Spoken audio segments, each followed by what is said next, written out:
अधिक मास के महीने में चौखट पर कभी नहीं बैठना। पूर्ण अधिक मास घर के बाहर बैठो या अंदर बैठो, पर जो चौखट होती है दरवाजे की, उस चौखट पर नहीं बैठना। क्यों? शिव महापुराण की कथा कहती है जो अधिक मास के महीने में चौखट पर भूल कर भी बैठ जाते हैं, उनके शरीर में बीमारी बनी रहती है। चाहे वो 50 डॉक्टर बदल लें, चाहे वो 50 जगह पर जाकर दिखा लें, चाहे कितनी भी आभूषण मोती रतन माणिक बदल बदल कर पहन लें, तो भी उसके शरीर में कष्ट रहेगा ही। अगर अधिक मास के महीने में, अधिक मास में अगर कोई देहली पर बैठता है तो उसके जीवन में कष्ट रहेगा ही ना। और बहुत सुंदर कहा है महाराज। नवमी तिथि अधिक मास की, चाहे शुक्ल पक्ष की नवमी हो चाहे कृष्ण पक्ष की नवमी हो, जिस व्यक्ति को बहुत ज्यादा बीमारी रहती हो, शरीर में बहुत कष्ट हो, टेबलेट खा खाकर जिंदगी निकल रही हो, बीमारी डॉक्टर का पीछा ही नहीं छूट रहा हो, तो शिव महापुराण, विष्णु पुराण और स्कंद पुराण में जो पुरुषोत्तम कथाओं का वर्णन किया गया है, एक आटे का दिया, उसमें 4 बत्ती, आटे के दिए में 4 बत्ती रखें, तिल्ली का तेल डाल लें, थोड़ा सा उसमें सरसों का तेल डाल लें। महाराज, घर के बाहर अर्थात घर के अंदर के बाहर जो चौखट होती, चौखट से थोड़ा सा बाहर, बिल्कुल चौखट पे नहीं बैठना, थोड़ा सा बाहर, नवमी तिथि के दिन शाम के 6 से 6:30 के बीच में 21 बार जो व्यक्ति बीमार रहता है उसके सिर से नीचे की ओर श्री नरसिंह भगवान का स्मरण कर कर, जिस अधिक मास में जिस तिथि को उतारा कर रहे हो उस तिथि का नाम लेकर, जो व्यक्ति का उतारा कर रहे हो उसका नाम और गोत्र लेकर 21 बार जो उतार कर उस दिए को घर के ही चौखट पर रख देता है, उस व्यक्ति की बीमारी छूट जाती है महाराज। वो रोगीला नहीं रहता, रोग से ग्रस्त नहीं रहता, दवाई गोली उसकी छूटती है। कभी ये डॉक्टर को दिखा लो, कभी वो डॉक्टर को दिखा लो, कभी यहां दिखाओ, कभी वहां दिखाओ, उससे छुटकारा मिलता है। नवमी तिथि चाहे शुक्ल पक्ष की हो चाहे कृष्ण पक्ष की हो, किसी भी हो,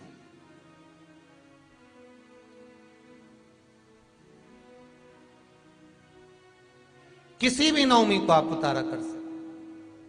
भगवान नरसिंह का स्मरण करना, नाम लेकर आप कर सकते हो। महाराज, नेत्र ज्योति के लिए भी किया जाता है, वो केवल अधिक मास में ही किया जाता है। नेत्र ज्योति के लिए जिनके बच्चों की आंखों की ज्योति कमजोर हो गई हो या आपके नेत्र की ज्योति चली जा रही हो, समाप्त होती चली जा रही हो, तो नेत्र ज्योति के लिए भी किया जाता है महाराज। परंतु वो अधिक मास के महीने में नौवीं और 10वीं अर्थात नौवीं की रात्रि के 12 बजे या 10वीं की रात्रि के 12 बजे घी का दिया हथेली में रखकर, दरवाजे के बाहर उस दिए को हथेली में रखकर चंद्र का दर्शन रात्रि के 12 बजे दिए की लो में चंद्र का दर्शन करते हैं, उससे ज्योत प्रबल होती है हमारे। या तो होगा वो नौवीं की रात्रि 12 बजे या 10वीं की रात्रि की 12 बजे चंद्र का दर्शन, दीप घी का हाथ में जलाकर, नाम गोत्र अपना बोलकर, नरसिंह भगवान का स्मरण कर कर, अधिक मास का स्मरण कर कर, ज्योति में चंद्र का स्मरण कर कर दर्शन किया जाता है। नेत्र कमजोर हो तो उसके 3 या 4 दिन में ज्योतियों का क्रम बढ़ना प्रारंभ होता है। वैसे तो 15 दिन का लिखा है, पर शिव महापुराण कहती है 3-4 दिन का क्रम बहुत होता है, बढ़ता जाता है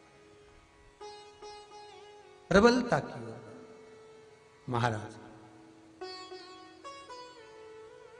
ना नीचे मरे ना ऊपर, जंघा पर मारूंगा, ना अंदर ना बाहर, देहली पर मारूंगा, ना अस्त्र से ना शस्त्र से, नख से फाड़ूंगा।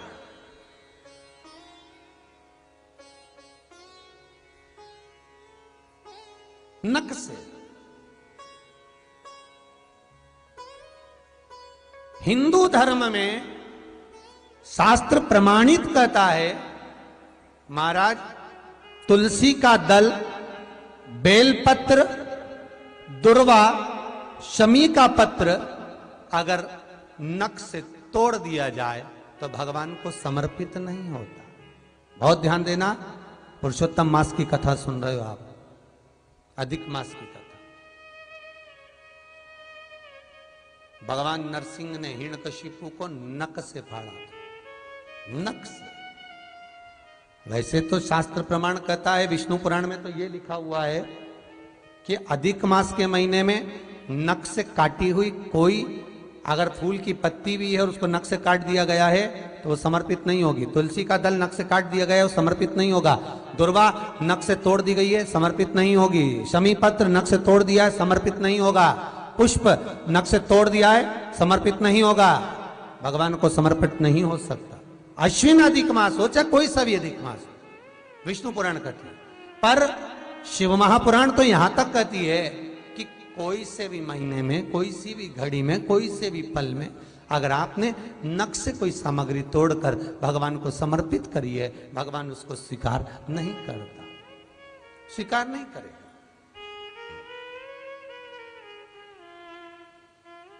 कईयों की आदत रहती है, तुलसी का दल भी तोड़ेंगे तो नख से तोड़ देंगे, डंडी नख से तोड़ देंगे, बेलपत्री की डंडी नख से तोड़ देंगे, नहीं, स्वीकार नहीं करेगा।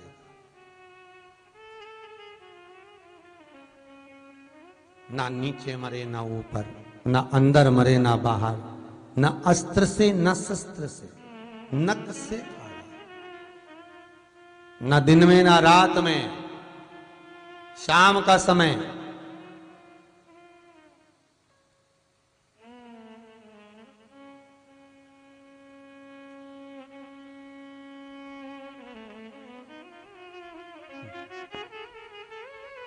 जानने के लिए भगवान हनुमान जी महाराज लंका में जब प्रवेश करे थे तो हनुमान जी इतने बड़े विद्वान हैं, विद्यावान गुणी अति चातुर, इतने विद्वान श्री हनुमान जी महाराज किसी के घर में, नगर में प्रवेश कर रहे हैं, वो भी रात्रि को, शाम के समय। रात्रि को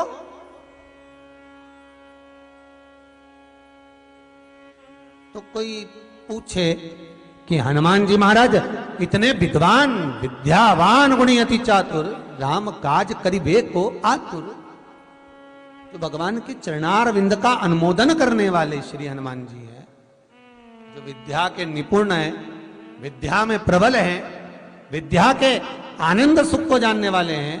उनको सूर्य नारायण भगवान ने कितना ज्ञान दिया होगा कि रात्रि के समय, शाम के समय किसी के घर की देहली पर, दरवाजे पर नहीं जाना चाहिए। फिर हनुमान लंका में क्यों गए? कितना सुंदर कहा है, सूर्य अस्त के समय घर की बहू, बेटी, घर के गऊ, घर की गाय भी, यहां तक कहते दूध भी, लक्ष्मी भी शाम के समय किसी को ना दीजिए। बहू बेटी भी किसी के यहां शाम के समय ना जाए। हमारे घर की लक्ष्मी हमारे घर में रहे। संध्या का समय ऐसा होता है, शाम का समय, कि गाय भी चरकर घर की ओर आती है, गौएं भी अपना ठिकाना पाती हैं, पशु पक्षी। पर एक आज का फैशन ऐसा हो गया राम, ये बेटियां, ये बहुएं अपनी सहेली को फोन लगाकर कहती हैं कितनी बजे चलेगी? 5:30 तक चलते हैं शाम के समय। आओ ठीक है, शाम के समय घर छोड़कर रुपया खर्च करने के लिए जा रहे। या शास्त्र कह रहा है शाम के समय तो भिक्षुक भी अगर मांगने आए तो ना दिया जाए दहली पर।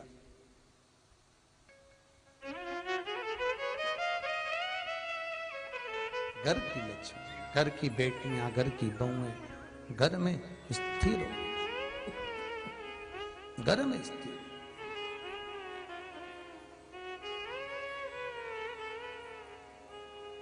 हनुमान जी से पूछा किसी ने, आपने रात को लंका में क्यों गए? तुम इतने विद्वान होकर, चतुर होकर, आधी रात को लंका में जाने की क्या जरूरत थी? शाम पड़े चल दिए तुम, अंधेरा हुआ और चले। हनुमान जी बोले, भैया देख, लोग कह रहे थे रावण बहुत बड़ा शंकर जी को भगाते, लोग कह रहे थे रावण बहुत बड़ा विद्वान है, लंकाधिपति लंकेश बहुत विद्वान, जिसकी सोने की लंका है, इतना कर्मकांडी प्रखंड विद्वानों में भी विद्वान लंकाधिपति है। जब उसके चर्चे इतने सुने तो मन में सोचा, ऐसे विद्वान को तो रात में ही देखूंगा एक बार। पहुंच गए रात।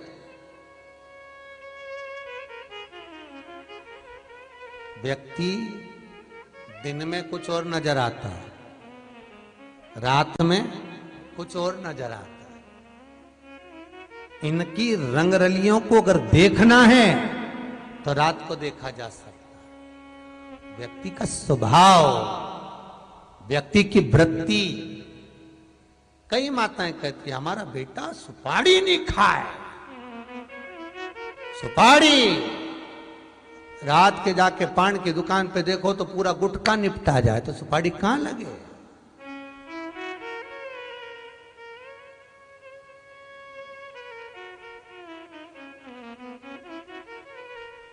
हमारा बेटा कुछ नहीं पिए, क्योंकि एक ही बार ऐसी पी ले तो कहीं नहीं पिए। ये उसी में का हाल है। एक माता जी आके बोली, फोटो दिखा के, देखो ना गुरुजी, लड़के के लिए लड़की देख के आई हूं, कैसी लग रही है? हमने कहा बहुत जोरदार है, अच्छी है। गुरुजी हम 8 लोग गए थे, 4 घंटा बैठे, गुरुजी इतनी बढ़िया लड़की है, मुंह से आवाज नहीं आई गुरुजी, इतनी सीधी, इतनी, हमने जो प्रश्न करा बस उसका उत्तर दिया, कुछ बोले ही नहीं। गुरुजी इतनी बढ़िया लड़की, आपको कैसी लग रही? हमने कहा बढ़िया है। गुरुजी इतनी लड़कियां देखी और उसमें यही सबसे अच्छी, बिल्कुल नहीं बोले, एकदम सीधी, जितना बोले बस उतना ही जवाब दे, इतनी सीधी। गुरुजी कैसी रहेगी? हमने कहा अच्छी रहेगी, अभी नहीं बोल रही है, जब वो बोलेगी तो तू भी डोलेगी। अभी काहे बोलेगी? शादी कराना है, आपत थोड़ी ना कराना। सीधी। बाद में मालूम पड़ता है, तू तो काली रे कल्याणी हो मां, जित देखूं तो जोग माया। तब समझ में आता है कि पहले बच्चों को डराते थे तो कहते थे बहू आया, आज के जमाने में सासों को डराना हो तो कहते बहू आई, बेचारी खाती खाती रह जा, अभी तो गई थी कहां से आ। तब मालूम पड़ेगा, अभी तुम जाओ जरा, अच्छा है, शांति रखो, सहज सरल।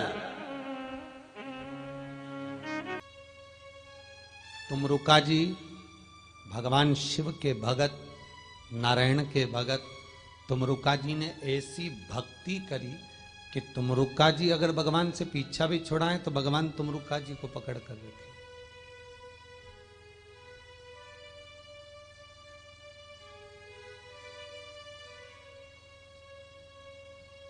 तुमरुका जी को भगवान पकड़ कर रखा। महाराज कितना छुड़ाएंगे तुम? एक बार अगर भगवान ने किसी भक्त को पकड़ लिया तो फिर उसको अपना बना लिया, फिर भटक नहीं सकता। बस मार्ग प्रशस्त हो गया। बहुत सरल सी बात है। शिव महापुराण तो यहां तक कहती है कि हम 24 घंटा शंकर का नाम नहीं ले सकते, राम नाम नहीं ले सकते, कृष्ण नाम नहीं ले सकते, 24 घंटा भगवान का भजन नहीं कर सकते, 24 घंटा हम स्मरण नहीं कर सकते। तो शिव महापुराण यहां तक कहती है कि अपने गले में तुलसी की माला पहन लो या रुद्राक्ष की माला पहन। 21,600 श्वास मनुष्य के शरीर से जो रोज निकल रही है, जब आप गले में तुलसी की माला या रुद्राक्ष की माला पहन लेंगे तो वो 21,600 श्वास जो आने का जाने का क्रम कर रही है, वो 21,600 श्वास खुद मंत्र जाप हो जाएगी, खुद मंत्र जाप।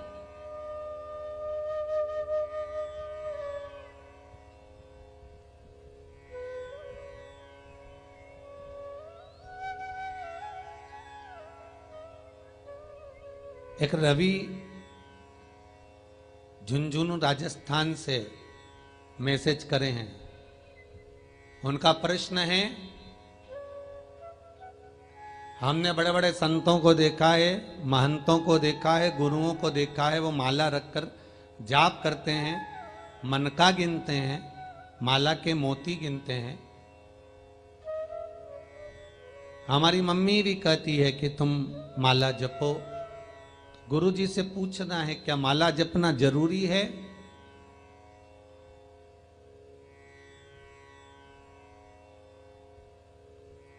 हाथ में माला लेकर बैठना जरूरी है? रवि जी, अगर आप शिव महापुराण की कथा झुंझुनू से सुन रहे हो तो आपको साधुवाद है, जो आप लगातार इतनी कथाओं को सुन रहे हैं और इतने प्रेम से सुन रहे हैं। सीए की आप पढ़ाई कर रहे हैं, बाबा आपको सीए में पास करें, हम तो यही भगवान से प्रार्थना करेंगे। पर यह जरूरी नहीं है कि आपके हाथ में माला रहे। कल कथा में देवऋषि नारद को तेल का कटोरा देकर भगवान ने भेजा और नारद से पूछा, तूने मेरा नाम कितनी बार लिया? नारद जी कहते, नाम लेते तो ये तेल धुल जाता, इसलिए नाम नहीं लिया। भगवान कहते हैं, तुझ में और जगत में यही अंतर है। जगत के लोग काम करते रहते हैं और घट की जीवा से नाम जपते रहते हैं। निवेदन है, तुम्हारे गले में जो तुलसी की माला हो, तुम्हारे गले में जो रुद्राक्ष की माला हो, उसमें मन के 108 होना चाहिए या 108 से भी ज्यादा होना चाहिए। कम मनके की माला मत पहनना गले में। बारीक बारीक मनके की कर लो, छोटे से छोटे मनके की कर लो, 100 से भी ज्यादा हो, 108 से भी ज्यादा हो। क्यों? क्योंकि गले में अगर तुलसी की माला होगी, गले में रुद्राक्ष की माला होगी, भले तुम्हारे मुख से नाम ना निकले, भले तुम्हारे हाथ में करमाला ना आए, भले तुम भगवान का नाम जपो ना जपो, भले तुम भगवान को भोग लगाओ ना लगाओ, भले तुम तीर्थ जाओ ना जाओ, पर गले में अगर तुलसी की माला या रुद्राक्ष की माला तुम्हारे गले में है तो चिंता मत करना, तुम्हारी श्वास जितनी निकलेगी, 21,600 श्वास जो मनुष्य के शरीर से प्रतिदिन निकल रही है, वो 21,600 श्वास के मनके का फल तुम्हें रोज का प्राप्त हो जाएगा। बस ध्यान रखना, गले में मन का होना जरूरी है, गले में माला होना जरूरी है। भले रुद्राक्ष का एक मन का हो, भले तुलसी का एक मन का हो, पर गले में हो तो उसका फल मिलेगा, घटेगा नहीं।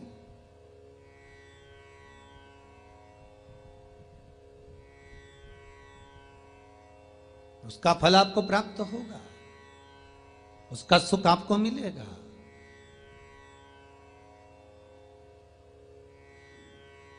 कार्तिक की कथा में आ जाइए। विष्णु पुराण, स्कंद पुराण दोनों में लिखा हुआ है। हाँ, पद्म पुराण में भी वर्णन है। 2 वृक्ष ऐसे हैं जिनके नीचे नजदीक में दान किया हुआ समाप्त नहीं होता। कार्तिक खंड, स्कंद पुराण।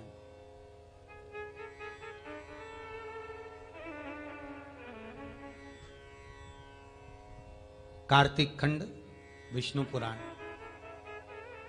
पद्म पुराण, गर्ग संहिता में भी आप ढूंढेंगे तो मिल जाएगा।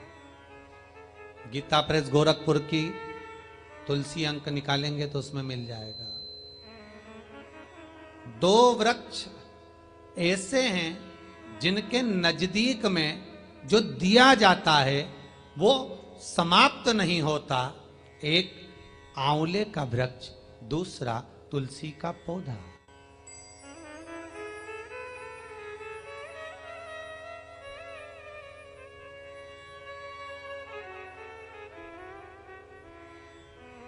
यहां समाप्त नहीं होता।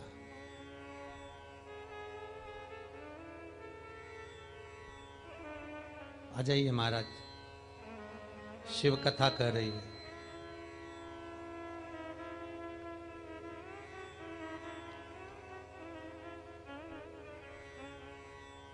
एक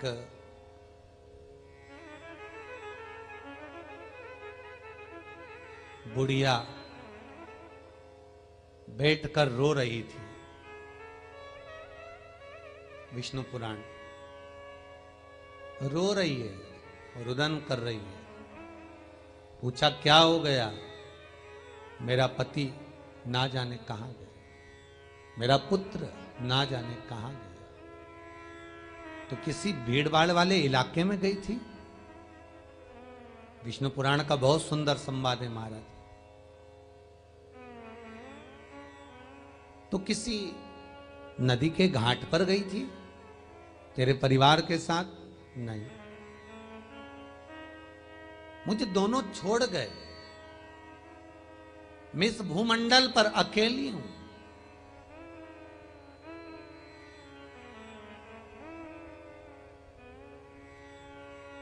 किसी संत ने पूछ लिया, मृत्यु लोक में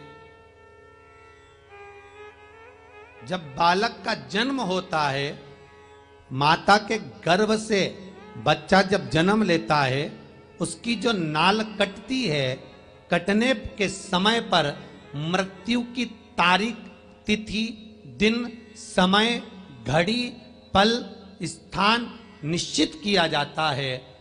दुनिया के लोग ये सोचते हैं कि जन्म देने के बाद जैसे माता पिता भूल जाते हैं, भगवान भी भूल गया होगा। नहीं, विष्णु पुराण, स्कंद पुराण, शिव महापुराण, लिंग पुराण, नर्मदा पुराण कहती है, माता के गर्भ से बच्चा जब जन्म लेता है, प्राण त्यागता है, अंतिम बिंदु तक परमात्मा की छाया उस पर बनी रहती है। लोग ढूंढते हैं भगवान को, भगवान कहां है?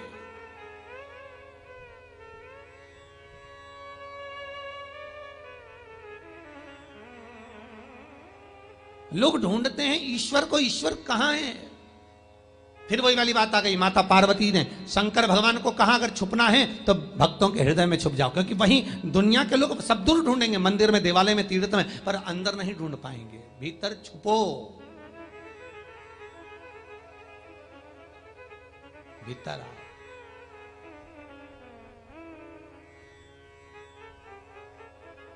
बस अपने उस आत्म में खाली न जाता कोई दर से तुम्हारे,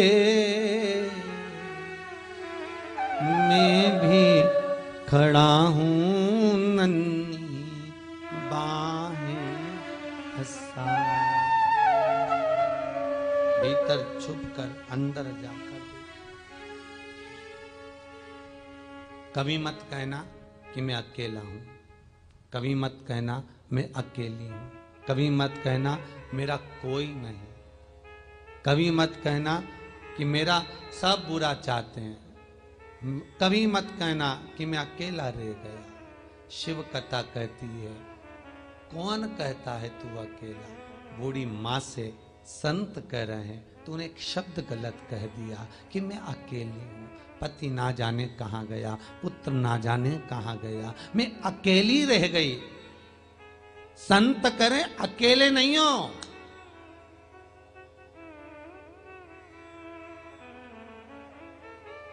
हर कंकर में शंकर है। जहां तुम विराजमान हो वहां भी कोई कंकर पड़ा होगा, वहां भी शंकर है।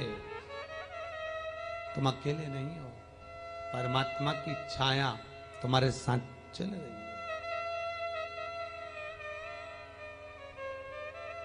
बस कहीं पुण्य कम हो गया होगा, इसलिए हो सकता है कि थोड़ा बल्ब धीमा जल रहा होगा। बैटरी अगर लो हो जाती है इन्वर्टर की तो लाइट पंखा सब स्लो हो जाता है, फिर चार्ज कर लो फिर बढ़ जाता है। हो सकता है। चल कहीं मत जा, मेरे साथ चल, तुझे ज्ञात होगा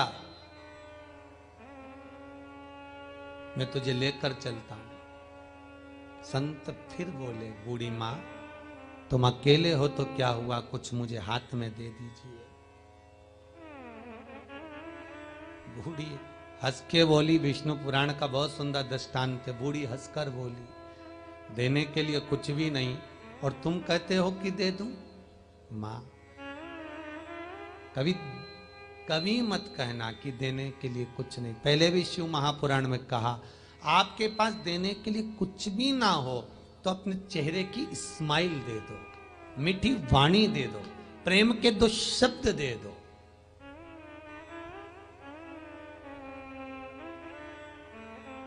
अपने मुख के मीठे शब्द, संबोधन अच्छे दो। मेरे पास देने के लिए कुछ नहीं। संत ने हाथ पकड़ा, बूढ़ी को ले जाकर तुलसी के वृक्ष के नीचे बिठा दिया। कुछ दे दो, नहीं दिया। तुलसी के वृक्ष के नीचे से उठाया तो आंवले के वृक्ष के नीचे बिठा दिया। कुछ दे दो, नहीं दिया।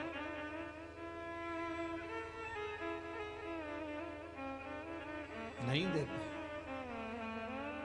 वहां से उठी, किसी नदी के घाट पर बिठा दिया। कुछ दे दो, नहीं दे पाए। बस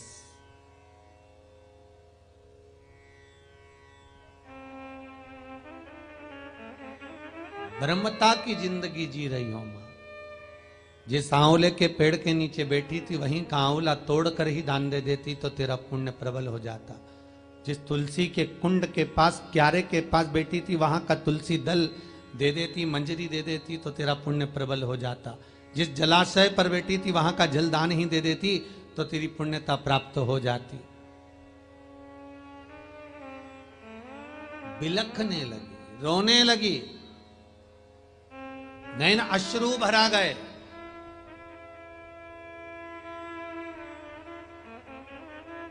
अब पुण्य में कमी ना हो तो तुलसी के कुंड के पास बैठकर भगवत भजन करने लगी।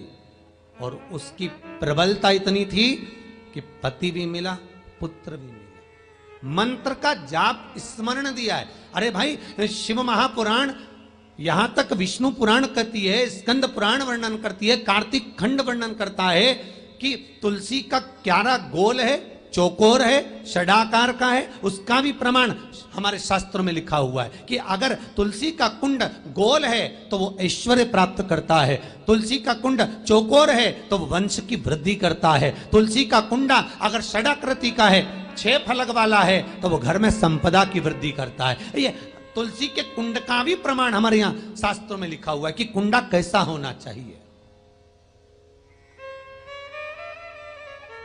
तुलसी के कुंड की आकृति कैसी होना चाहिए, तुलसी का कुंड होना कैसा चाहिए, उसका भी प्रमाण हमारे यहाँ स्कंद पुराण में लिखा हुआ है, विष्णु पुराण में लिखा हुआ है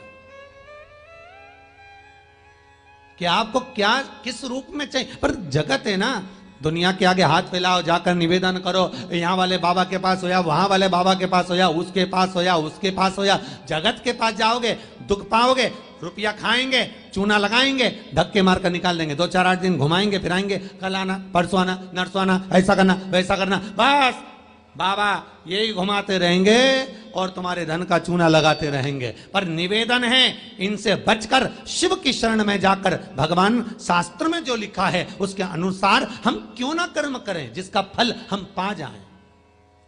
हम क्यों ना ऐसा कर्म करें जिसके फल को हम पा सकें। हम क्यों भ्रमित हों।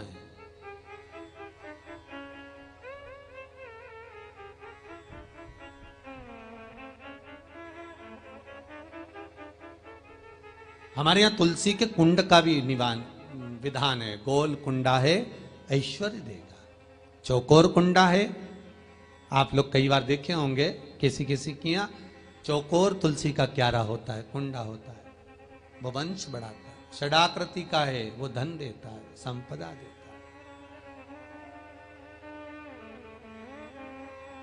दोष हमारा है, हम तुलसी के कुंड के नीचे शंकर जी को रख देते हैं, क्यों? कि यहीं तुलसी जी को पानी चढ़ाएंगे, यहीं शंकर जी को चढ़ा देंगे। दोष है। तुलसी के कुंड के नीचे हम सर्प देव को रख देते हैं, नाग देवता रख देते हैं, पानी चढ़ाएंगे, पात्री रख देते हैं, नहीं, दोष।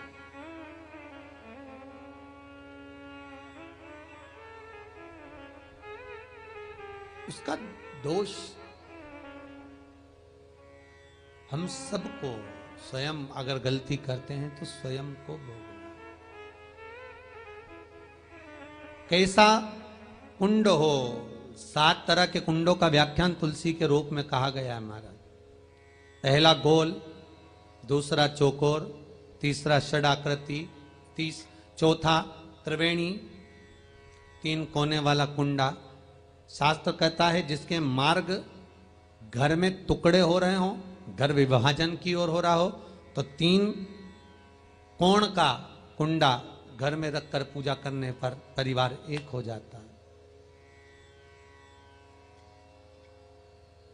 5वां, गार्डन में बिना कुंडे का, बिना कुंड का जो तुलसी का पौधा रोपित होता है, बिना कुंड के एक बगीचा जैसा बो दिया जाता है, तुलसी तुलसी उत्पन्न हो जाती है। महाराज वहां पर संपदा तो रहती है पर चिंता बहुत रहती है, टेंशन बहुत रहता है। क्यों? घर के दरवाजे के बाहर इतनी सारी बगीचे में तुलसा कर दी। कोई निकल कर जा रहा था, उसने थूक दिया, कोई निकल कर जा रहा था, उसने पानी डाल दिया, कोई श्वान ने, कुत्ते ने, किसी ने, बिल्ली ने गंदगी कर दी, उसका दोष आपको लगेगा। इसलिए कुंड के अंदर तुलसा का, तो वो धन तो देगा, जो तुमने बगीचे में तुलसा लगाई है, गार्डन तुलसा का करा, वो धन तो देगा, संपदा भी देगा, पर चिंता को बढ़ा देगा। 5वां,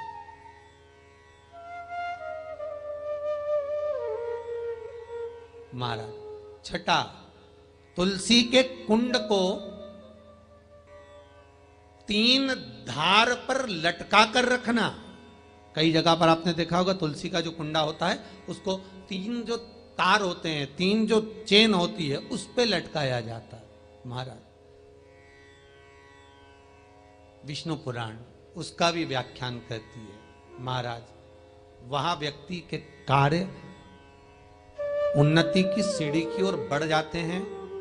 जैसे भोजन की थाली लग गई, भोजन तैयार हो गया, बस खाने बैठे हो और थाली खसक गई, समझ लेना कि तुलसी को अधर पर लटका कर रखा है। इसलिए कार्य तो हो रहे हैं, बनने वाले हैं, 4 दिन बाद ये काम होने वाला है, 8 दिन बाद ये काम होने वाला है, लग रहा है कि इसमें इतना फल मिलेगा, लग रहा है इस व्यापार को करेंगे तो इतना फायदा हो जाएगा, सब कुछ करा, लाखों रुपए लगा भी दिए, थाली मालूम पड़े खसक गई, अधर लटका है तुलसी। 7 क्रम है तुलसी के, ये 6ठा क्रम बताया।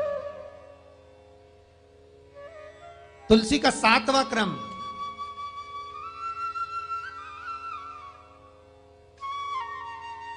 तुलसी का 7वां क्रम है। महाराज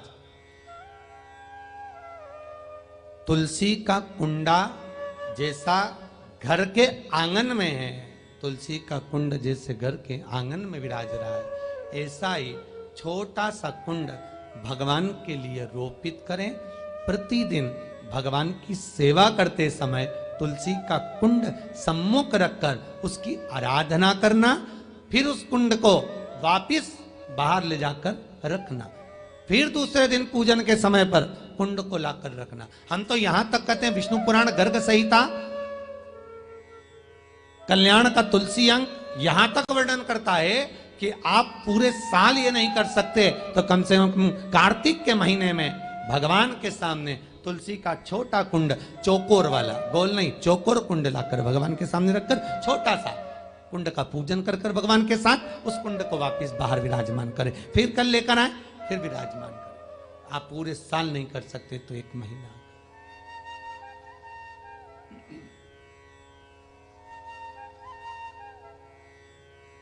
उसका फल 1000 गुना प्राप्त होता है।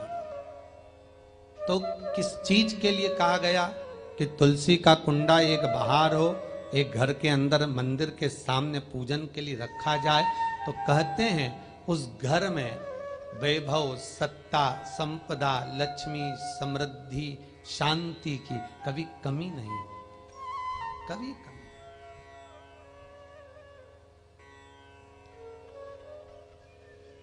प्राप्ति सुख की, आनंद की। 7 तरह के कुंड, 7 तरह के तुलसी के रोप का वर्णन हमारे यहां विष्णु पुराण में किया गया। 7। आप किस भाव से कर रहे हैं ये आपके ऊपर। महाराज, स्त्रियों के, नारियों के जितने भी रोग होते हैं, बीमारियां होती हैं, रजोधर्म से जुड़ी हुई जो भी तकलीफें होती हैं, उसका भी व्याख्यान देवी भागवत में स्पष्ट कहा गया। गूलर का फूल, अर्थात जो देवी जी को, माता जी को जो घंटी वाला फूल चढ़ता है लाल कलर का, गूलर का फूल, माता के चरणों को छुआकर, तुलसी के पौधे का स्पर्श कराकर, जो नारी को रजोधर्म से जुड़ी हुई परेशानियां होती हैं, उसके अंतर्गत वो फूल तुलसी का पौधा दिखाते हुए खिला दिया जाता है, तो 3 दिन में उसको 2 दिन में आराम लग जाता है। 2 या 3 दिन में आराम। महाराज, तो शास्त्र कह रहा है आराधना में आप हाथ की माला, कर की माला ना भी रखें तो घट की माला, तुलसी की माला, रुद्राक्ष की माला आपके कंठ में होगी। तो 21,600 श्वास जो मनुष्य के शरीर से प्रतिदिन निकल रही है, 21,600 श्वास जो मानव के शरीर से प्रतिदिन निकल रही है, उस श्वास के बल पर आपकी घट की जिह्वा से वो मंत्र जाप हो जाएगा, उसका पुण्य आपके खाते में। मीराबाई से राणा ने कहा था तुलसी की माला उतार दे, रतन और माणिक की माला पहन ले। इतने रतन भरे, इतना सोना चांदी, इतना हीरा पन्ना कौन पहनेगा? पहन। तो राणा की बहू, ले पहन। नहीं, मैं नहीं पहन सकती, तुलसी की माला नहीं उतार सकती, मैं नहीं उतारूंगी। अरे ले मीरा, नहीं, तुलसी की माला नहीं छोड़ू राणा, अरे यही तो हमारो श्रृंगार, मीरा तेरो क्या लागे, क्या लागे री गोपाल। नहीं छोड़ूंगी, ये छोड़ नहीं सकती।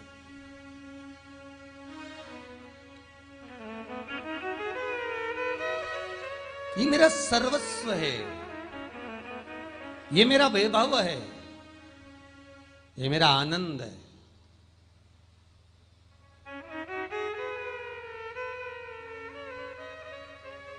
महाराज, भगवान भोलेनाथ नंदन वन में, काशी में भ्रमण कर रहे, काशी में घूम रहे।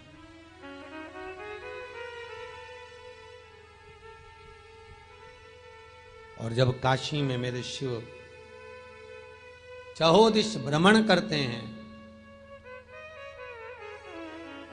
माता के नजदीक में बैठकर स्मरण करते हैं, तुमरुक्का जी जिन्होंने भगवान को नहीं पकड़ा, भगवान ने तुमरुक्का को पकड़ा है। फिर निवेदन करूंगा, हमें भगवान को नहीं पकड़ना, भगवान हमें पकड़े।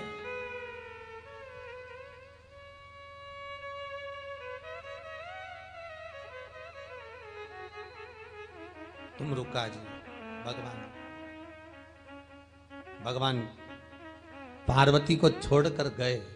पार्वती तुरुक में आया, जैसे पहुंचे तुमरुक्का जी के पास में, शंकर भगवान जैसे आए, तुमरुक्का जी ने पूछा, प्रभु आप कैसे आना हुआ? शंकर भगवान बोले, हे तुमरुक्का, आज मेरा मन है कि तू मुझे रुद्राक्ष की माला से श्रृंगारित करे।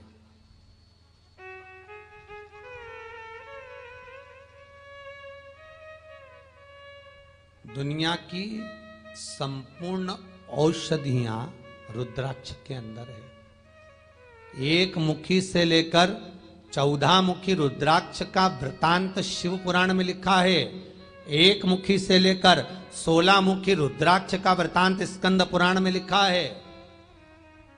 एक मुखी से लेकर 18 मुखी रुद्राक्ष का वृतांत देवी भागवत में लिखा है।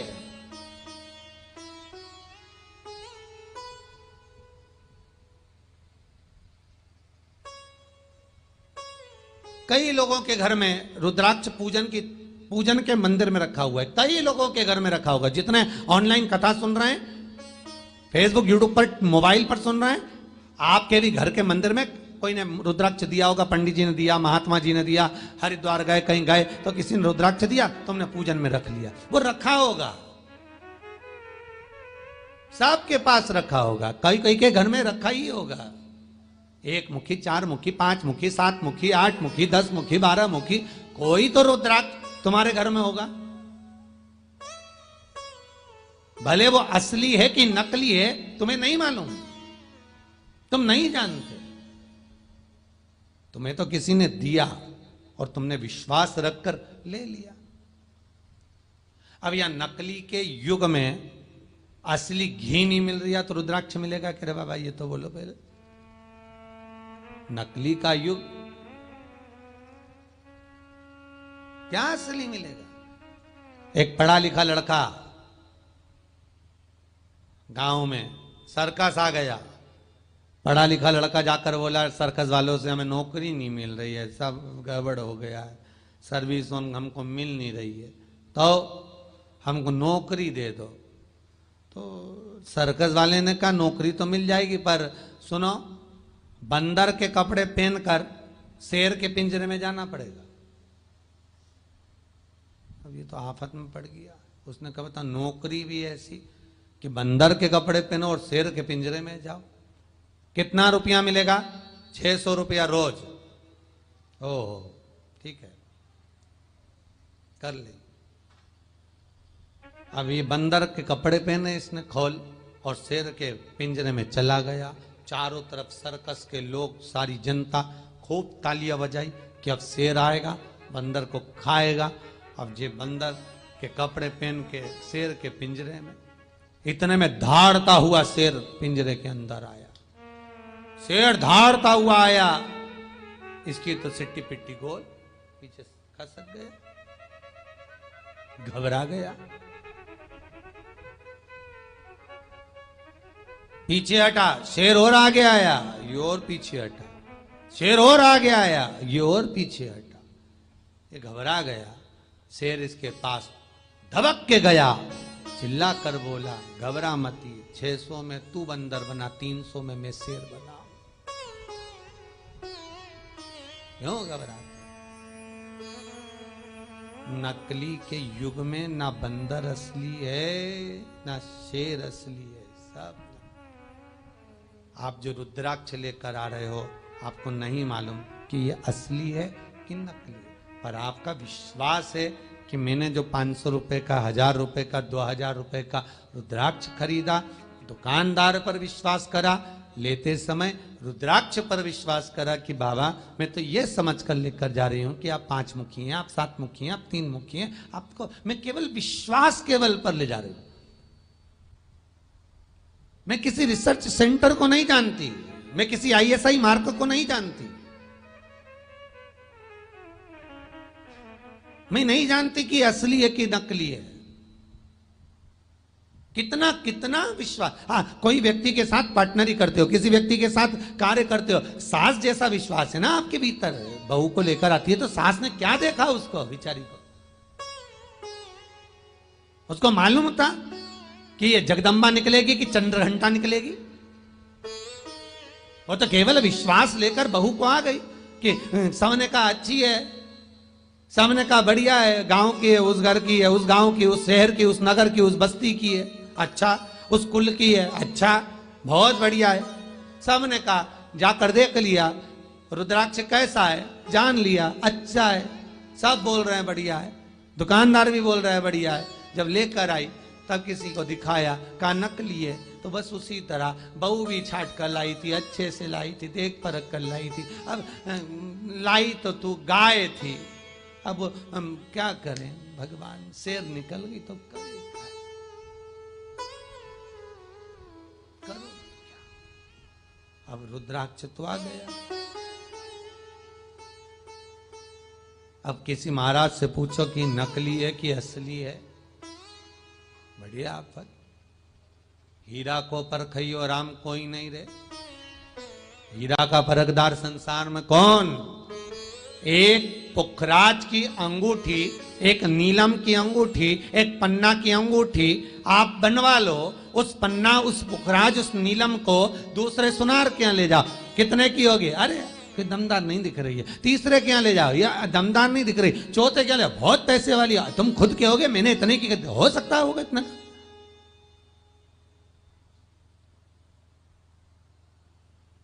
तुमने कहा कि 1 लाख का हीरा है, उसने मान लिया। चमक तो नहीं दिया है 1 लाख का है, पर चमक तो है।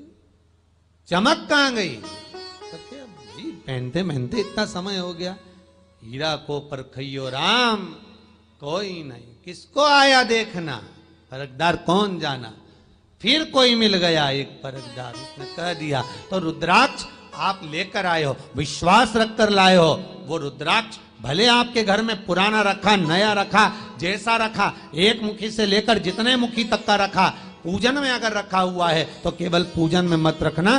क्यों रखा पूजन में? उसका कारण है कि जब आप भगवान का स्नान कराओ, शंकर जी को स्नान कराओ, तो शंकर जी के स्नान में उस रुद्राक्ष के पानी से स्नान कराना, तो कितना भी शरीर में रोग होगा, तपन होगी, वो नष्ट हो जाए। तब साधना नष्ट।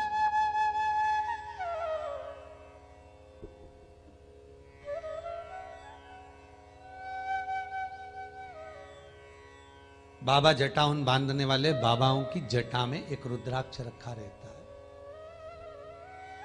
कुंभ के मेले में कभी कहीं बाबा आपके कोई परिचित हो अच्छे जटा बाल वाले, तो उनसे कहना आपकी जटा में से रुद्राक्ष दे दो, दे देंगे। एक रुद्राक्ष रखा है साधना के लिए, तप बल के लिए। शिव को विश्वास रूपी रुद्राक्ष का जल, कौन से रुद्राक्ष का? तुम्हारे बर्तन में, पात्र में रुद्राक्ष रखा, असली नकली उससे मतलब नहीं, विश्वास रूपी रुद्राक्ष।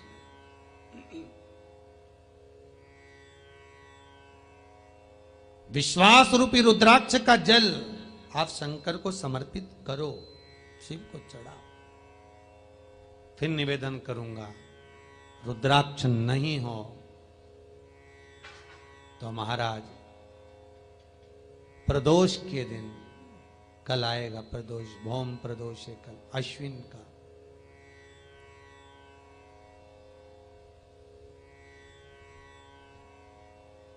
अश्विन का प्रदोष आ रहा है। काली तिल को पीस कर गलाना, पीसना, उसका उपटन तैयार कर कर, कामना कर कर, उसमें थोड़ा चंदन मिलाकर भगवान शंकर के शिवलिंग पर उसका लेपन करना।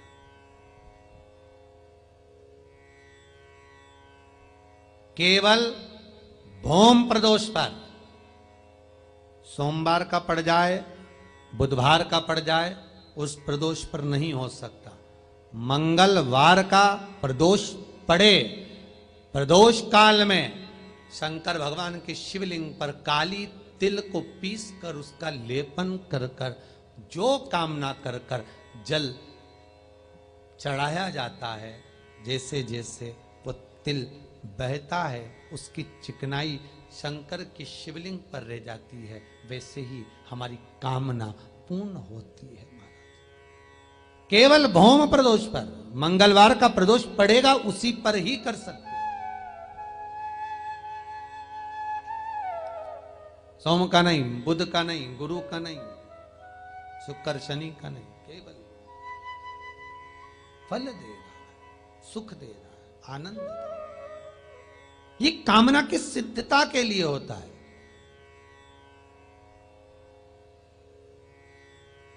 कामना की सिद्धता प्राप्त करने के लिए होता है।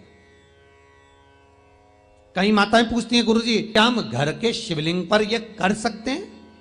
घर के शंकर के शिवलिंग पर हम ये जितने उपाय बताते हो कर सकते हैं? घर के शंकर के शिवलिंग पर हम ये जितने उपाय बताते हो कर सकते हैं?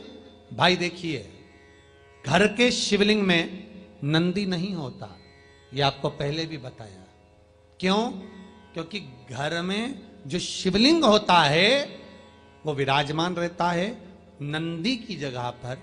जब घर के पुरुष, स्त्री, बच्चे, बेटियां भगवान को नमन करती हैं, मंदिर में सारे देवता विराजमान होते हैं, घर के लोग जब भगवान को नमन करते हैं तो वो नंदीश्वर के भाव में नमन करते, उसका प्रणाम करना नंदीश्वर का भाव।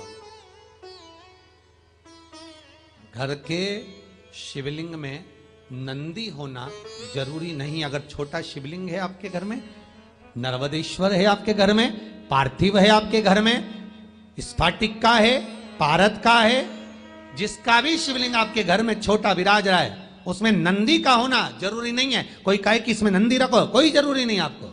शंकर का शिवलिंग अगर आपके पास में विराजमान है तो उसमें सब है, सर्वस्वता।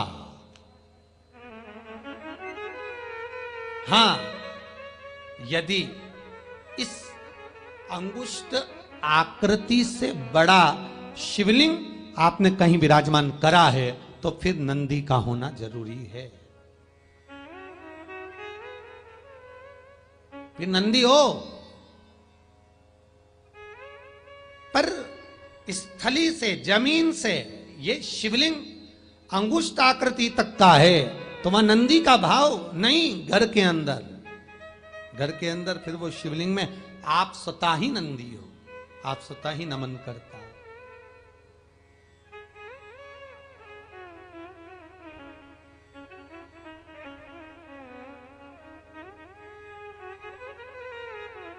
फिर आप स्वतः ही नमन करने वाले। जहां शिवलिंग बड़ा हो गया, अंगुष्ठाकृति से प्रबल बड़ा हो गया, वहां फिर नंदी का भाव है, फिर मंदिर। तो घर में उपाय नहीं करना। घर में क्यों नहीं करना? क्योंकि घर में नंदीश्वर नहीं है। साधक, मंदिर में नंदी का क्या काम है? आप लोगों ने सुना होगा, भगवान विष्णु के मंदिर में कछुआ रखा जाता है, कृष्ण राम मंदिर के बाहर कछुआ विराजमान कर देते हैं, कहीं कहीं शिव मंदिर के बाहर कछुआ विराजमान कर देते हैं। आप लोगों ने देखा कहीं कहीं गणेश जी के मंदिर के बाहर मूसक विराजमान कर देते हैं, कछुआ रख देते हैं। कई जगह पर भगवान के सम्मुख में नंदी विराजमान। तो नंदी विराजने का कारण क्या है? शंकर के मंदिर के बाहर नंदीश्वर क्यों रखा जाता है? किस लिए रखा जाता है? शंकर के मंदिर के बाहर नंदीश्वर का होना क्यों जरूरी है? किस लिए? ये बच्चे भी आपसे प्रश्न करेंगे कि भगवान के मंदिर के बाहर नंदी क्यों है? पार्वती जी अंदर, गणेश जी अंदर, कार्तिकेय अंदर, जगदम्बा अंदर, नंदी बाहर क्यों? किस लिए?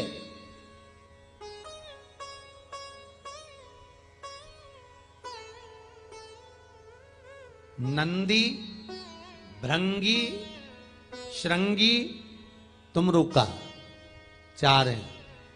ये चार भगवान शिव के परम उपासक हैं। उपासक से मतलब ये नहीं कि केवल थोड़ी देर भजन कर लिया, नहीं।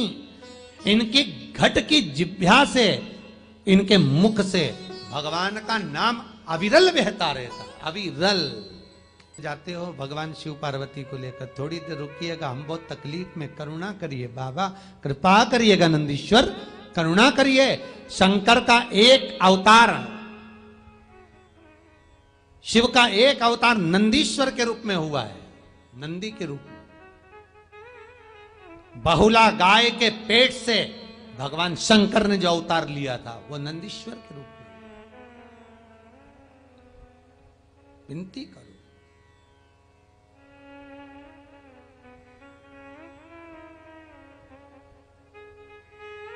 बाबा से विनती करेंगे।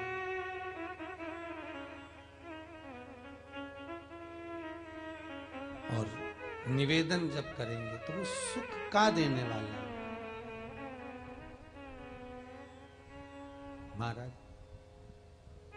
भगवान की विनती, निवेदन, अर्चना जब हम करें तो उसमें भाव प्रबल हुआ।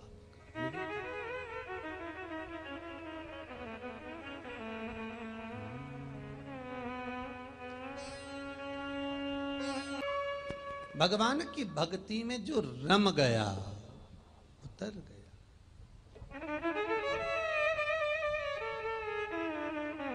भगवान शिव कह रहे हैं तुम रुका, आज मेरा मन है आप मुझे रुद्राक्ष का श्रृंगार करें। अब बहुत ध्यान से सुनना महाराज, रुद्राक्ष का श्रृंगार का मतलब ये नहीं है कि तुम रुद्राक्षों की माला लाओ और भगवान शंकर का श्रृंगार करो। बहुत सारे रुद्राक्ष के मन के खरीद कर लाओ और भगवान का श्रृंगार करो। बहुत सारी रुद्राक्ष के मनकों को लाकर पिरो के उनका कुंडल बनाओ, उनका आभूषण बनाओ, कर्णफूल बनाओ, हस्त कमल के गुच्छ बनाओ। श्रृंगार का मतलब ये नहीं है।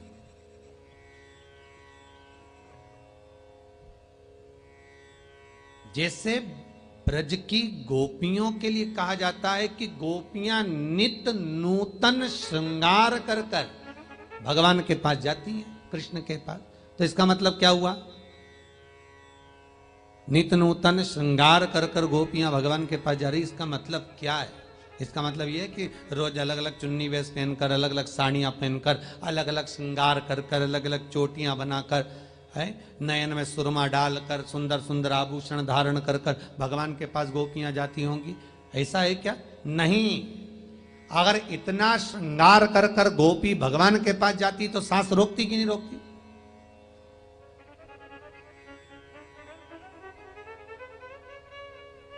पुष्टि मार्ग में तो कहा गया है कि भगवान का जब श्रृंगार करा जाता है तो हाथ की अंगूठी, बीठी, चूड़ी को भी कम कर दिया जाता, भगवान को चुभे ना।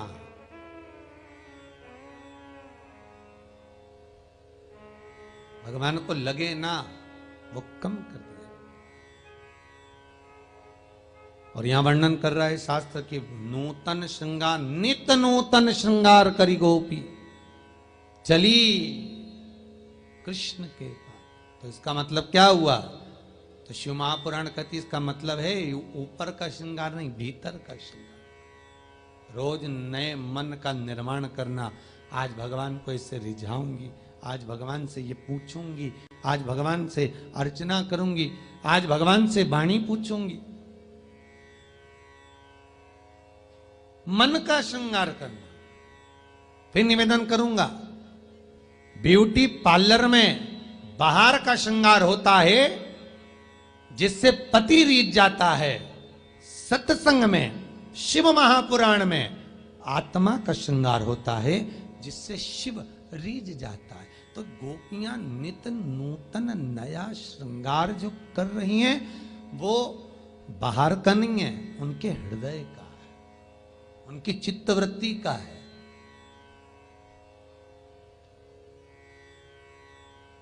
कोई इसको गलत ना ले। कई लोग भगवान कृष्ण पर जो उंगलियां उठाने वाले होते हैं वो भगवान को भी नहीं छोड़ते। कैसे बताओ? गोपियां श्रृंगार कर कर, नित्य नूतन श्रृंगार करके ठाकुर के साथ रास करे। अरे भाई पहचानो तो, कहा क्या है? बाहर का श्रृंगार नहीं, भीतर का। बाहर के श्रृंगार से दुनिया रीझती है, भीतर के श्रृंगार से भगवान रीझता है। मन साफ रखिए, हृदय चित्त साफ रखिए। निर्मल मन सो मोहि पावा, मोहि छल छिद्र कपट ना भावा। खूब जोरदार चंदन लगा लिया त्रिपुंड का, लंबे लंबे बाल बढ़ा लिए, खूब जोरदार वस्त्र पहन लिए, खूब ठाट और बाट, और कहे कि भगवान से रीझ जाएगा। भगवान कहते हैं मेरे को दिखावा तो पसंद ही नहीं। शंकर की कथा तो कहती है कि यहां शिव को दिखावा चाहिए ही नहीं। बाबा को नहीं चाहिए ऐसा दिखावा। तुम कौन से वस्त्र, फिर बात आ गई कि कौन से कपड़े पहनूं। कि अच्छा लगूं, कभी मन में ये बात आना चाहिए कि कौन सा कर्म करूं कि भगवान को अच्छा लगूं। दुनिया को तो अच्छे आप लगते ही आए, थोड़ा बहुत धन दे दोगे तो परिवार को अच्छे लगोगे, रोज कमा कर पत्नी को लाके दोगे तो पत्नी को अच्छे लगेगा, पत्नी ठीक ठाक काम कर देगी, थोड़ा बहुत काम वाम साथ देगी तो पति को अच्छा लगेगा, लाकर माता पिता को दोगे तो उनको भी अच्छा लगेगा, भाई बंधु को दोगे तो उनको भी अच्छा लगेगा। जगत को तुम वैसे ही अच्छे लगते हो, पर भगवान को अच्छे लगना चाहिए, संसार को नहीं। वाह वाह री दुनिया, मतलब कि दुनिया में किसी का कोई नहीं। कोरोना महामारी दिखा रही है, बाप पलंग पे पड़ा है, ऑक्सीजन लग रही है, वेंटिलेटर पे पड़ा है, बेटा घर में बैठकर क्वारंटाइन होकर पोहा और समोसा खा रहा है, धर्म पत्नी से बनवाकर, और डोगरा केरा प्राण छोड़ रहा है।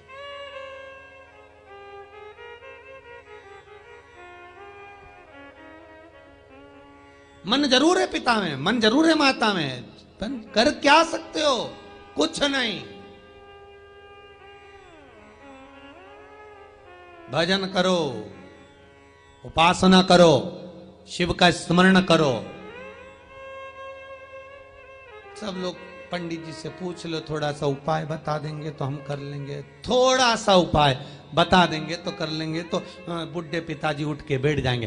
थोड़े से उपाय से नहीं। फिर वही बात आ गई, बरसाती मेंढक नहीं बनना, मेंढक आए पानी देख कर और फिर मेंढक आ गए, फिर चले जाते, मालूम ही नहीं पड़ता कहां चले गए मेंढक। ऐसा नहीं कि सावन आया तो सिर पे पुण्य लगा लिया, कोरोना महामारी की बीमारी आ गई, घर में परिवार में कुटुंब में किसी को बीमारी आ गई तो शंकर जी की आराधना करने लगे। अरे पहले से करो ना, पहले से जपो, भगवान का भजन पहले से करो, फिर आए कैसे?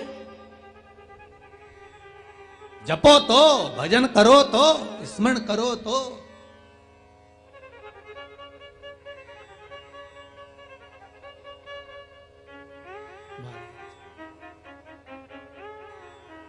आप आए नहीं, सुबह हो गई, मेरी पूजा की थाली धरी की धरी रह गई। अब तुमने तो कह दिया कि मेरी पूजा की थाली धरी की धरी, पर भगवान से तो पूछो क्यों नहीं आए, क्या कारण था जो नहीं आए? भगवान भी कह देगा तूने दिल से नहीं पुकारा।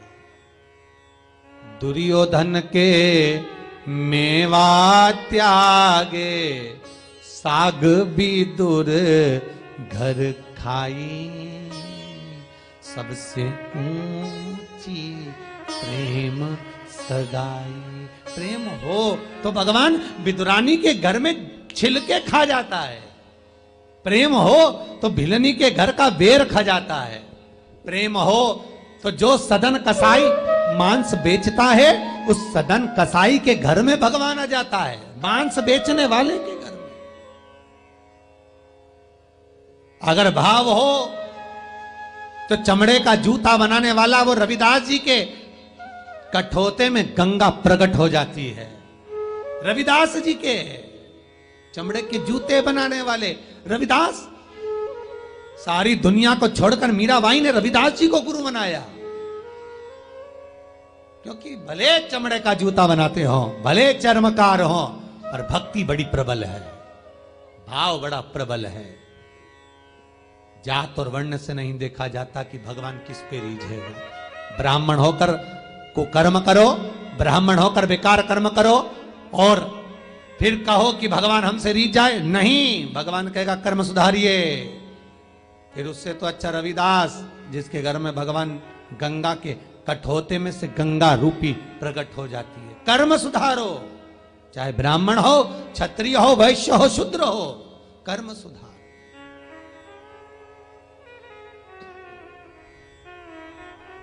वर्ण से भगवान नहीं रिश्ता, भगवान भाव से रिश्ता। वो निषाद केवट जो दुनिया के घर में पानी भरे, वो भगवान के सामने खड़ा और भगवान से कहे कि मैं तुम्हारा मर्म जानता हूं। भगवान के तू और मेरा मर्म, हाँ बिल्कुल, तो मुझे सहज मत समझो, भले मैं जाति का छोटा हूं पर मर्म तो पूरा जानता हूं। बस वही भाव भगवान को देना। तो यहां कह रहा है शास्त्र कि भगवान शिव कह रहे हैं तुमरुका जी से कि तुम मुझे रुद्राक्ष का श्रृंगार करो, तो उसका मतलब ये नहीं है कि तुम रुद्राक्ष ढूंढ कर लाओ, रुद्राक्ष की मालाएं लेकर आओ।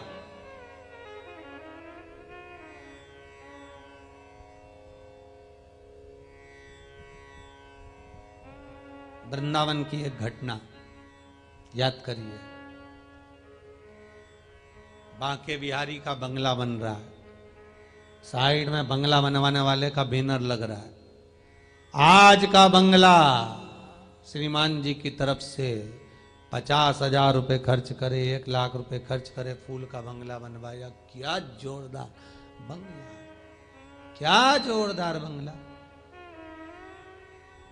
एक 14 साल की लड़की, 14 वर्ष की कन्या ब्रज के पंडाओं के पास जाकर कहती है, ए पंडा जी, बाबा मेरे को भी बाबा ठाकुर जी का फूल बंगला बनाना है,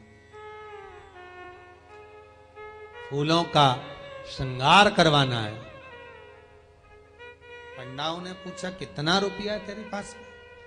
14 वर्ष की लड़की कहती है, कन्या कहती है, मेरे पिताजी सिलाई का काम करते हैं, कुछ भी नहीं, दूसरे का कपड़ा मिलता है, पिताजी कपड़ा सिलते हैं, मैं उनकी बेटी हूं, हम 4 बहनें हैं, मेरा मन है भगवान का फूल बंगला बने, पुष्प का श्रृंगार हो, भगवान को पुष्प का श्रृंगार किया जाए। पंडाओं ने कहा धन कितना है? नहीं, लाई हूं मैं 5 रुपया, ले लो। हो, जहां 50,000 का काम 5 रुपए में कहां से होगा? चलो निकलो, है चल। धक्के मार दिए, चली गई।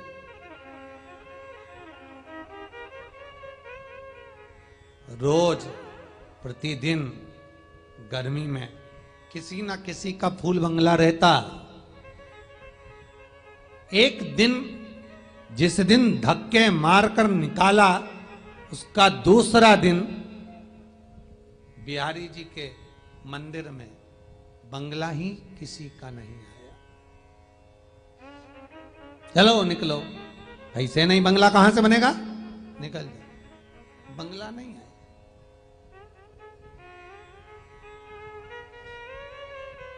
चौदह वर्ष की लड़की फूल की माला तैयार कर कर, उसके पास में बाजार से माला खरीदने के भी जिसके पास धन नहीं, फूल की माला घर में गुच्छ बनाकर, फूल ज्यादा नहीं थे तो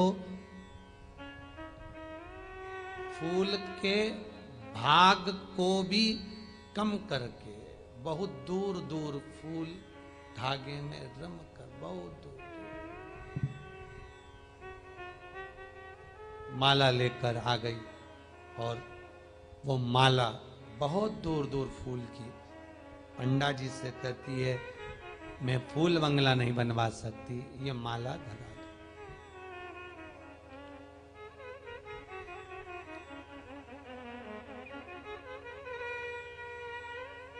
पंडा जी ने माला लेकर पीछे फेंक दी। बिहारी जी और ये माला पहनेंगे जिसके फूल के गुच्छ बहुत दूर दूर हो गेप में? अरे बिहारी जी गुत्थी हुई माला पहनते हैं, ये माला नहीं पहन सकते बिहारी जी, गुत्थी हुई पहने। चलो निकलो।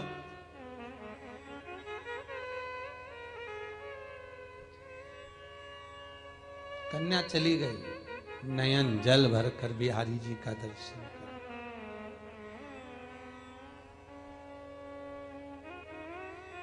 नैनों में जल भरा था। घर पर पहुंची तो मां ने पूछा ले रोटी खा ले, आज बिहारी जी को ना तो फूलों का श्रृंगार हुआ है, ना वो माला धरे, ना कोई यजमान आया। मां सिलाई करते उठकर बेटी से कहती है क्यों चिंता करती है, चल भोजन कर। आंखों में आंसू भर कर बेटी कहे, सुन लो मेरे श्याम सलोना, तुमने ही मुझे पर कर दिया टोना, कर दिया टोना मेरी, टूटे ना भजन की लड़ी, बिहारी जी में कब से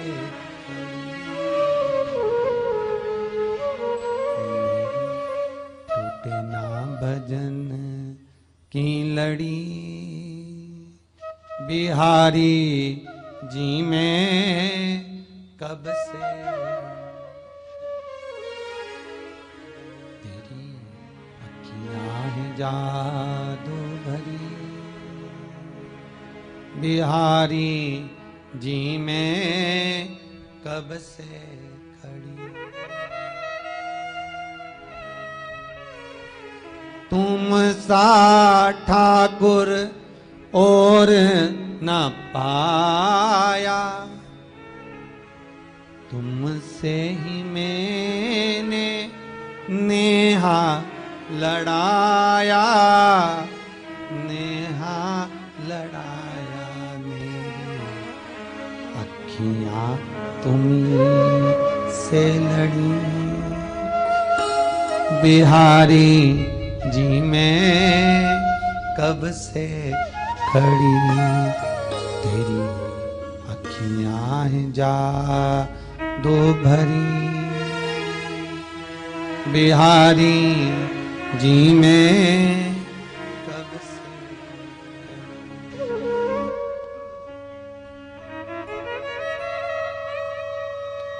पूरे बाजार में माला ढूंढवा रहे हैं पंडा जी, भगवान को गुथी हुई माला नहीं मिली। जिन बिहारी जी के मंदिर के बाहर माला की अपार दुकान, टोकनियां भर भर कर बेचने वाले, बिहारी जी के लिए माला ही गुथी हुई नहीं है।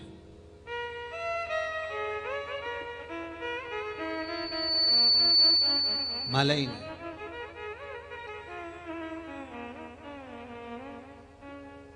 पंडा जी बोले मंदिर का पट खुलने वाला है, श्रृंगार के दर्शन करने लोग आने वाले, माला लाओ, बाजार में नहीं है, कहीं और से लाओ, नहीं मिल रही। कहा एक माला पीछे पड़ी है जो फेंकी थी, वो उठा ला। पीछे की पड़ी हुई माला लाकर बिहारी जी के गले में जैसे ही डाली, ना किसी का बैनर लगा, ना किसी का बोर्ड लगा, बिहारी जी का मंदिर फूलों से अपने आप सज गया। श्रृंगार, संपूर्ण श्रृंगार। ये कोई द्वापर की कथा नहीं है, ये सतयुग की कथा नहीं, ये त्रेता की नहीं, ये कलयुग की कथा है। एक पुष्प भी हम भगवान को जो दे रहे हैं, उसमें भाव की शुद्धता, भाव की निर्मलता होना चाहिए। हम भगवान को क्या दे रहे हैं? अगर पुराण में लिखा है कि भगवान को ये देना है, तो इसका मतलब ये नहीं कि ये देना है, नहीं, भाव दीजिए। निर्मल मन सो मोहि पावा।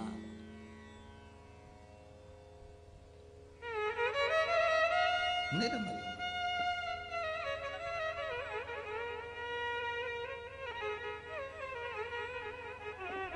स्वर्ण का दान करना है, सोना नहीं है। चने की दाल तो है, ज्यादा चने की दाल नहीं हो तो एक दाना तो है, वह समर्पित। चांदी का दान करना है, चांदी नहीं है, चावल तो है, एक अक्षत दान कर दो।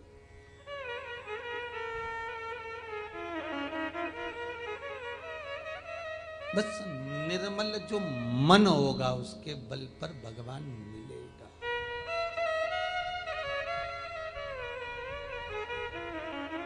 प्राप्त हो जाए, फिर उसको ढूंढने में देरी नहीं मिलेगी। भगवान की कथा शिव कह रहे हैं, तुमरुका जी से रुद्राक्ष का श्रृंगार करो, तो रुद्राक्ष ढूंढने जाने की जरूरत नहीं।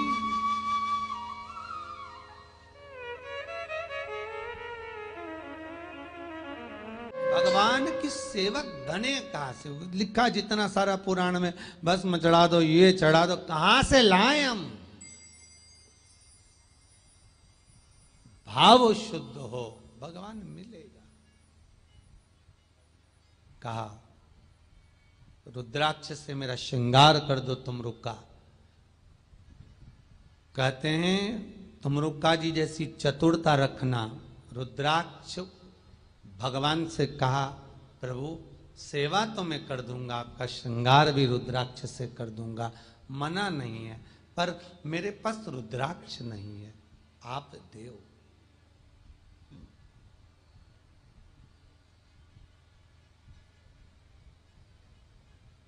कोई गुरु संत भगवान आपसे कहे कि आप ये दे दो, मुझे सोना चढ़ाओ, चांदी चढ़ाओ, अंबर चढ़ाओ, पीतांबर चढ़ाओ, तो पहले आप सबसे पहले चढ़ाने से पहले भगवान से कहना प्रभु कहां से लाऊं, आप दीजिए। आप दोगे तो मैं समर्पित करूंगा। भगवान से एक बात हमेशा कहते रहना कि तू देने में कमी मत रखना, तो मैं भी देने में कमी नहीं रखूंगा।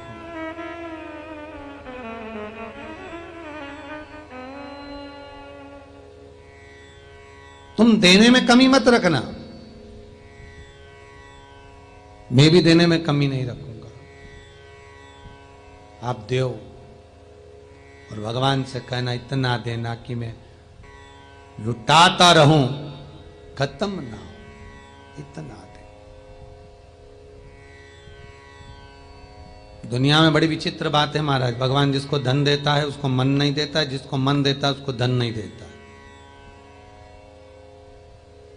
कई लोगों को भगवान ने इतना धन दिया तो मन नहीं दिया। अगर कोई कहीं चले भी जाए तो ऐसे चढ़ाए कि भगवान जानता। जितने भी राजनेता कई बार कथाओं में आए, जितने भी राजनीति करने वाले कई बार कथाओं में आते हैं। अभी तो लॉकडाउन चल रहा है तो भले ना आते, पर कथाओं में हमने देखा जितनी कथाओं में राजनेता जाते हैं वो अपने कुर्ते की जेब में से कभी 100 रुपया 500 रुपया नहीं निकालेंगे। जो बाजू में खड़ा होगा वो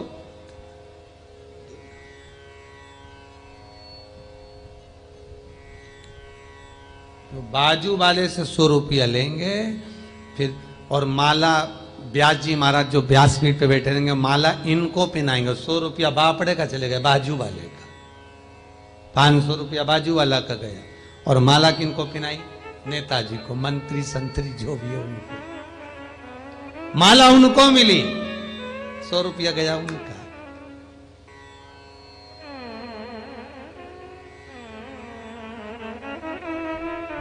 एक बार रामनवमी की कथा थी कहीं पर, और रामनवमी के समय कथा चल रही तो बहुत विशाल मंदिर है, और एक मंत्री संतरी कोई अच्छे जोरदार आ गए और उनसे आरती उतर भाई। तो आप मानोगे नहीं, जो आरती उतारने की, आरती लेने के अपन दक्षिणा चढ़ाते हैं, आरती की थाली में जो रुपया चढ़ाते हैं, तो वो जो नेता थे उनके पास में वो 10 रुपया नहीं निकला आरती में चढ़ाने का। उन्होंने दूसरे से 10 रुपये लेकर, जो पास वाला खड़ा था बेचारा वो चढ़ाने वाला था, तो उसने अपना 10 रुपये लेकर उनको दिया, उन्होंने थाली में चढ़ाया, उसके बाद उन्होंने छावड़ी। विडंबना है बहुत।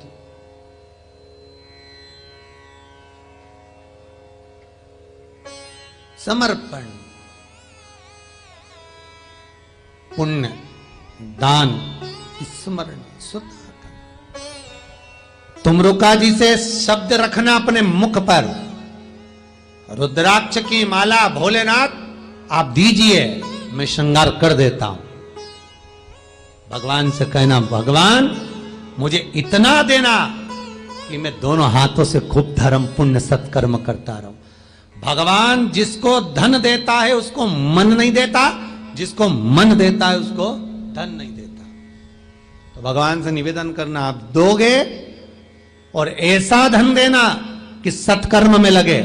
भगवान ऐसा धन देना शिव महापुराण में लगे, गौ सेवा में, कुबेर भंडारी में, वृद्धाश्रम में, भोजन में, भंडारे में लगे ऐसा धन देना, ऐसा मत देना कि बीमारी में लगे। ऐसा धन नहीं चाहिए जो बीमारी में लगे, वो धन नहीं चाहिए।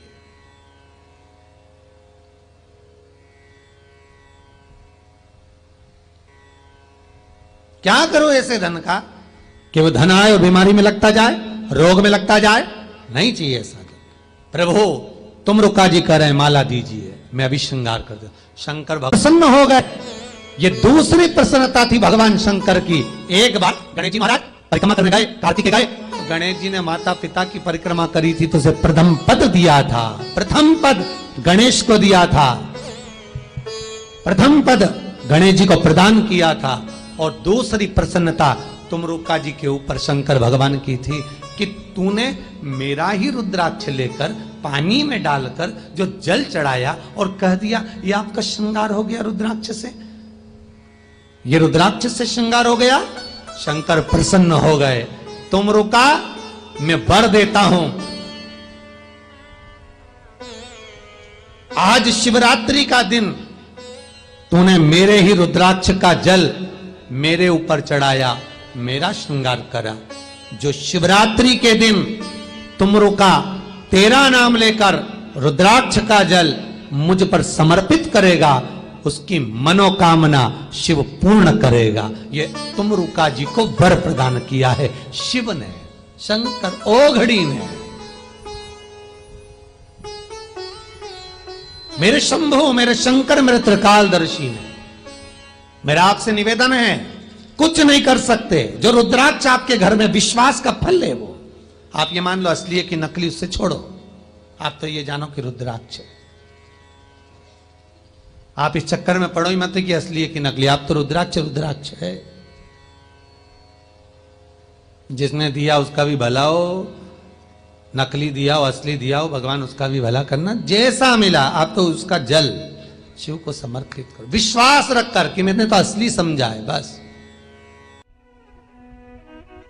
खूब मकान में पोछा लगाओ। और अभी अभी तो पोछे का ढंग भी बदल गया। सही है कि गलत है? अरे बोलो तो। पहला तो बेचारी माताएं हाथ से बाल्टी में पानी डाल डाल के निचोड़ निचोड़ के और फिर पोछा लगाती थी। आज के जमाने में तो एक बड़ा सारा डंडा, बामें बंधा एक छोटा सा पोछा, और उसी से सब दूर फैल फुला के 2 मिनट में नचित करके चले।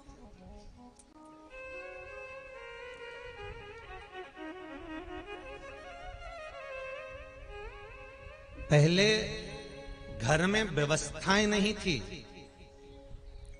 पर सुख शांति बहुत थी, ढेर। पर आज के समय में व्यवस्थाएं तो बहुत है, पर सुख शांति रत्ती भर के।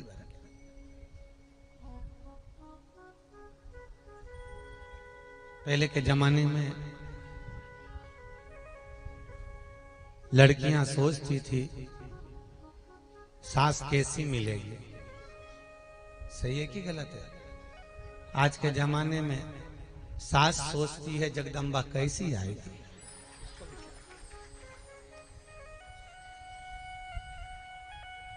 पहले तो 3-4 छोरा छोरी रहते थे तो कम से कम एक आध तो पूज लेती थी। पर आज के जमाने में तो एक, अब वही जगदम्बा ऐसी आ गई बिल्कुल चंद्र घंटा की तरह। तो क्या पूछे, कौन पूछे?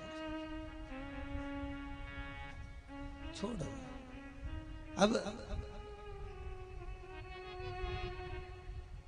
विश्वास के डंडे को पकड़कर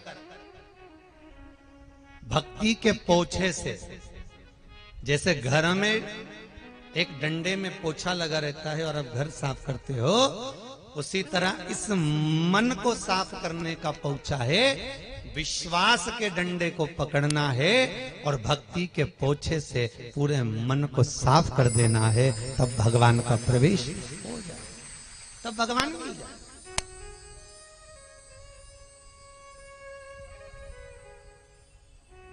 मन गंदा पड़ा हुआ है, वासनाओं में लिप्त, अहंकार में लिप्त, तृष्णाओं में लिप्त, अनेक आप वृत्तियों में लिप्त हो और सोच रहे हो कि भगवान मिल जाए,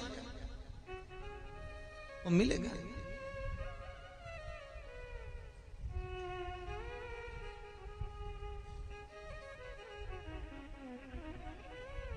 भगवान तब आता है जब आपकी वृत्ति, आपका चित्त, आपका हृदय निर्मल। दो बहन थी, एक जगह प्रवचन में पहुंच गई। एक महाराज जी ने प्रवचन में कहा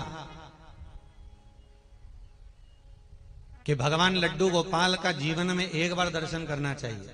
आपने तो कल ही तुलसी जी के क्यारे में पूजन करा होगा, ऐसा पूजन। अब वो दोनों बहनों के मन में आया कि लड्डू गोपाल तो अपन ने अपने बाप जमाना में कभी नहीं देखा, और आज तक अपन ने नहीं देखा कि लड्डू गोपाल होता ही कैसा। अब करें तो करें क्या। तो संत से उन दोनों बहनों ने पूछा कि लड्डू गोपाल मिलेगा क्या? तो कहा लड्डू गोपाल किसी संत के पास, किसी साधु के पास, किसी सन्यासी के पास में, किसी तपस्वी के पास में। ठीक है। अब बहनों ने विचार करा कि संत कहां मिलेगा, तो क्या वो तो कहीं गंगा, नर्मदा, यमुना के तट पर मिलेगा। पहुंच गई और गंगा यमुना के तट पर जब पहुंची, गंगा के घाट पर ढूंढती ढूंढती यमुना के घाट पर पहुंची। यमुना के घाट पर एक संत अपने इसमें उसकी झोली मोली छोड़ के, कपड़ा मपड़ा छोड़ के यमुना जी नहाने जा रहा था। इतने में बड़ी बहन ने छोटी से कहा इसी की झोली में देखेंगे, बस हो सकता मिल जाए। और जैसे ही वो संत यमुना जी नहाने कूदा और दोनों बहनों ने मिलके बैग खोला। जैसे ही बैग खोला उसमें कहीं लड्डू गोपाल नहीं मिला, तब स्टील का इतना बड़ा डब्बा मिला। वो डब्बे को खोला तो उसमें छोटा सा लड्डू गोपाल ऐसा टेढ़ा सोया हुआ गद्दे के अंदर आराम से दबा दबाया मिल गया, आराम।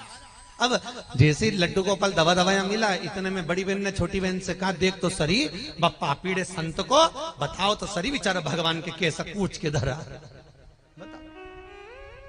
दोनों बहनों ने हाथ जोड़ के कहा लड्डू गोपाल जी अब चिंता मत करो, आप आराम से हाथ पैर सीधा कर लो। अब इनको क्या मालूम था कि लड्डू गोपाल तो होता ही ऐसा। उनके हाथ में लड्डू, एक पांव पीछे, एक पांव नीचे, एक इधर।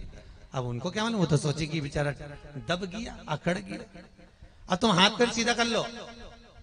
अब इनका भाव इतना निर्मल था कि लड्डू गोपाल ने हाथ पैर दोनों सीधे कर लिए, दोनों सीधे। और दोनों ने पल्लू खोल के मिस्त्री का भोग लगाया। और मिस्त्री का भोग लगाया तो बड़ी बहन ने छोटी बहन से कहा जरा डाके देखे तो कहीं संत तो नहीं आ गया। और जो छोटी बहन देखने गई इतने में जीजी को चिल्लाई जीजी आ गया, डोकरा आ गया। और जैसी बोली डोकरा आ गया, अब जीजी वो डब्बा में भरे तो अंदर जाए नहीं, क्योंकि पांव लंबा हाथ लंबा, अंदर घुसे तो घुसे, तो जा ही नहीं। अब छोटी बहन से कहा अरे ये तो अंदर जा ही नहीं दिया।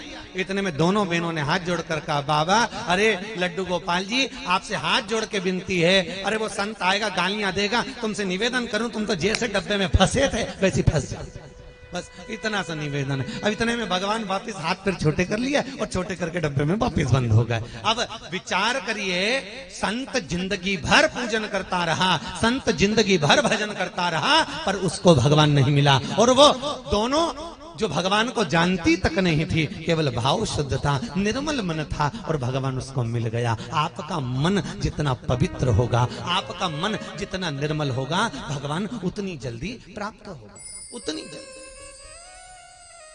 आज सवेरे किसी ने प्रश्न किया था, गुरुजी भगवान शंकर की पूजन करने के लिए कौन से कलर के कपड़े पहनना चाहिए, शंकर को पाने के लिए कौन से कलर के कपड़े पहनना चाहिए, शंकर का भजन करने के लिए कौन से कलर के कपड़े पहनना चाहिए, शंकर का स्मरण करने के लिए कौन से कलर के कपड़े बदलना चाहिए। मेरा उनसे निवेदन है, शंकर को पाने के लिए कपड़ा बदलने की जरूरत नहीं पड़ती, शंकर को पाने के लिए कलेजा बदलने की जरूरत पड़ती है, भगवान मिल जाता है। कपड़े कब तक बदलोगे साहब, कपड़ा बदलते बदलते जिंदगी निकल जाएगी तो भी भगवान नहीं मिलेगा।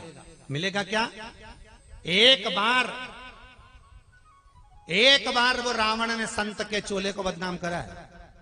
कब करा था? जब सीता जी का हरण करा। एक बार बदनाम करा। वो संत के चोले को कुंभ के मेले में सबसे पहले धोया जाता है, तो भी आज तक साफ नहीं हुआ। तो भी साफ।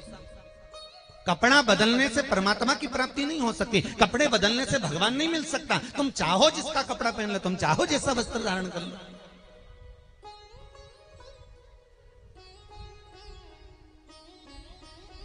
गुरु महाराज का पूजन करूंगी, केला का पेड़ का, तो पीली साड़ी पहनूंगी।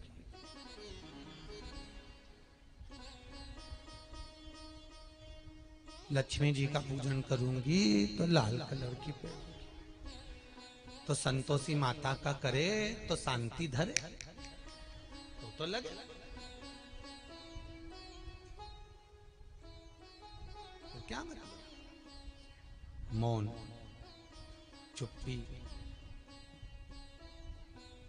व्रत तुम करो, खूब करो, तुम्हारी मर्जी पड़े जितने करो, खूब करो। दिन भर भूखी भी रहो, कहीं मत खाओ, मत खाओ। सत्य बोलना बिल्कुल ईमानदारी से। तुम दिन भर कुछ मत खाओ।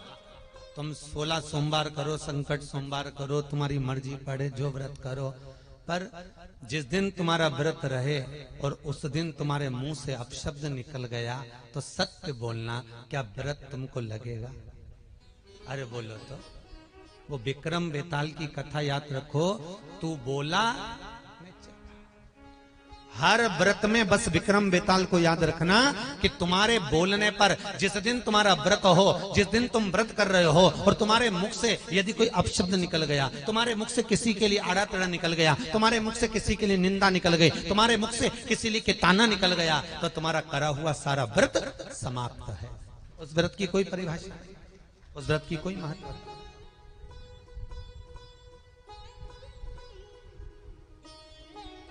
ये उसी में कहा है, जैसे पानी में डूबे हुए व्यक्ति को निकालना सरल है, पर प्याली में डूबे हुए व्यक्ति को निकालना कठिन है। काय में डूबा हुआ?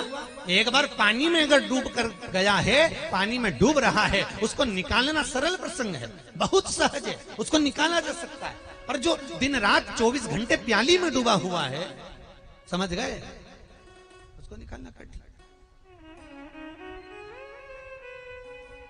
वो निकल नहीं सकता।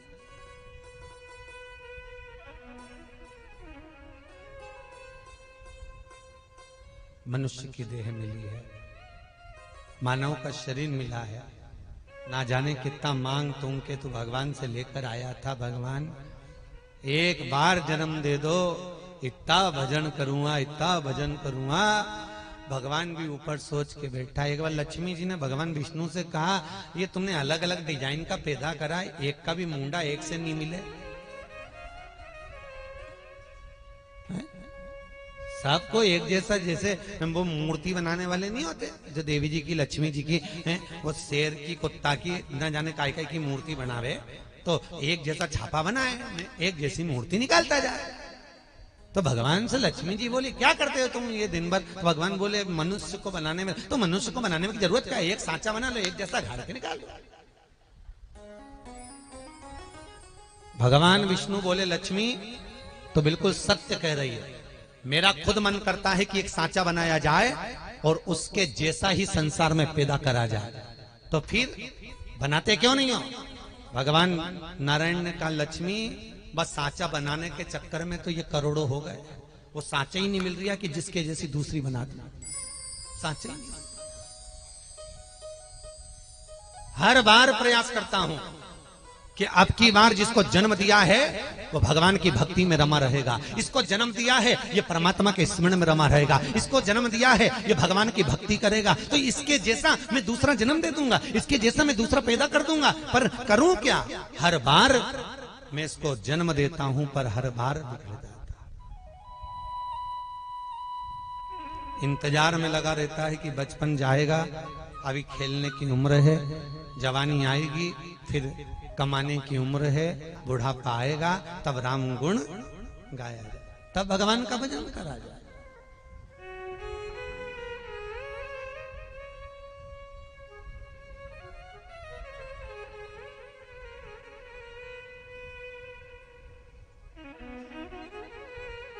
पर बहुत मुश्किल है सर, बहुत मुश्किल।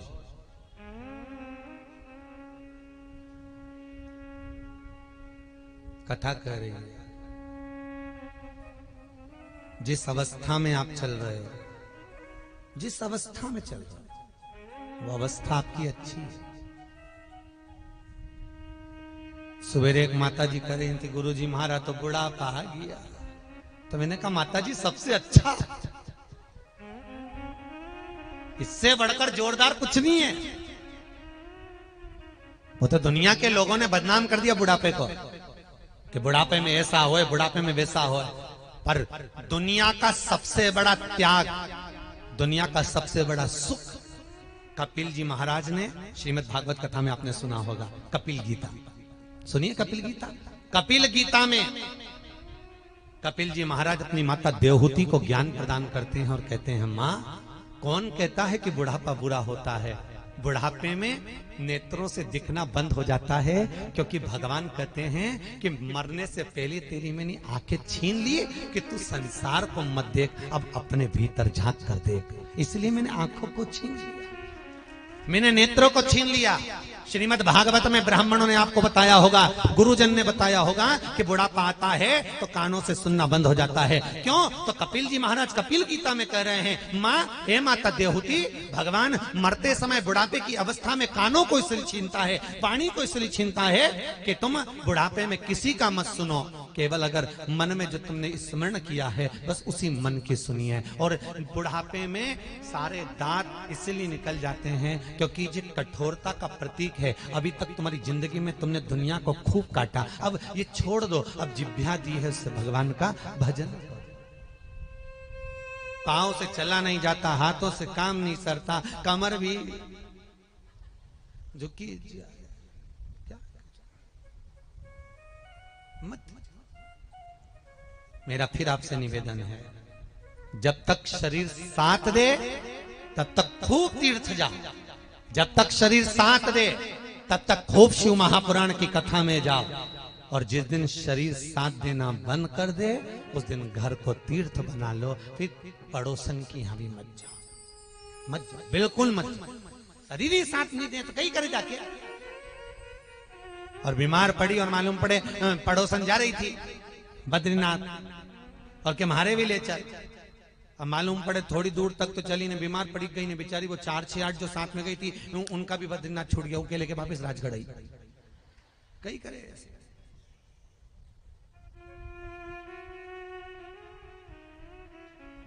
क्या करना?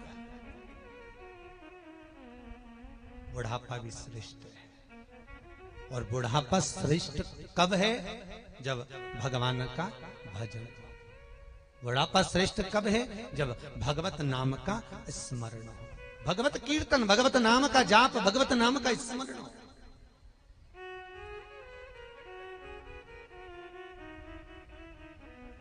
एक बूढ़ी माँ थी, प्रतिदिन कार्तिक के महीने में तुलसी जी का क्यारा के पास जाती और तुलसी जी के क्यारे को दिया लगाती, कुंडा में दिया लगा के और जल सींचती। तुम्हारे जैसे दिया नहीं लगाती है, उसका दिया लगाना तुम्हारे दिया लगाने में अंतर है। माताओं ने तुलसी का क्यारा में दिया धर दिया। अब बेचारी तुलसा महारानी हवा के कारण इधर उधर डोले, कहीं आग नहीं लगा दे।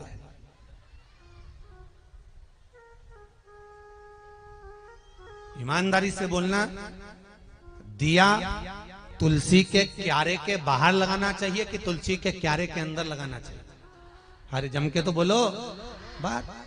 और कई माताओं ने जो क्यारे में दिया लगाया वो तुलसी के अंदर। ईमानदारी से बोलो, अब तुम तुलसा महारानी की डालियां जल जावे, पत्ता जल जावे तो क्या मतलब? तुम्हारी सास ऐसी कुर्सी पे बैठी हो लहंगा महंगा पहन के, उके नीचे धरिया मैं धर के बता। साहस भी कहते कि कहीं आग लगाएगी मारे, बोले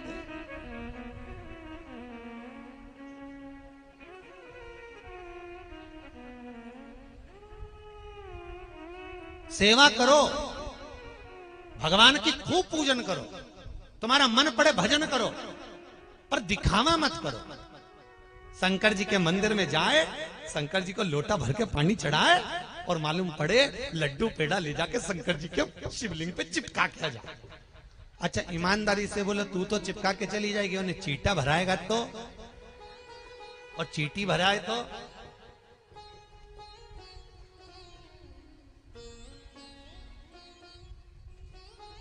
कई लोग मंदिर में जाए, मंदिर में भी जाके ऐसी पांव पसारी ने बैठे जैसे कि काका का घर। तुम्हारे घर क्या बोले मालूम नहीं रहता, ने कम्बल ने गोदड़ी ने बांधू, पानी का लोटा लोग ले जाते हैं तो गोदड़ी ने कम्बल ले जाते।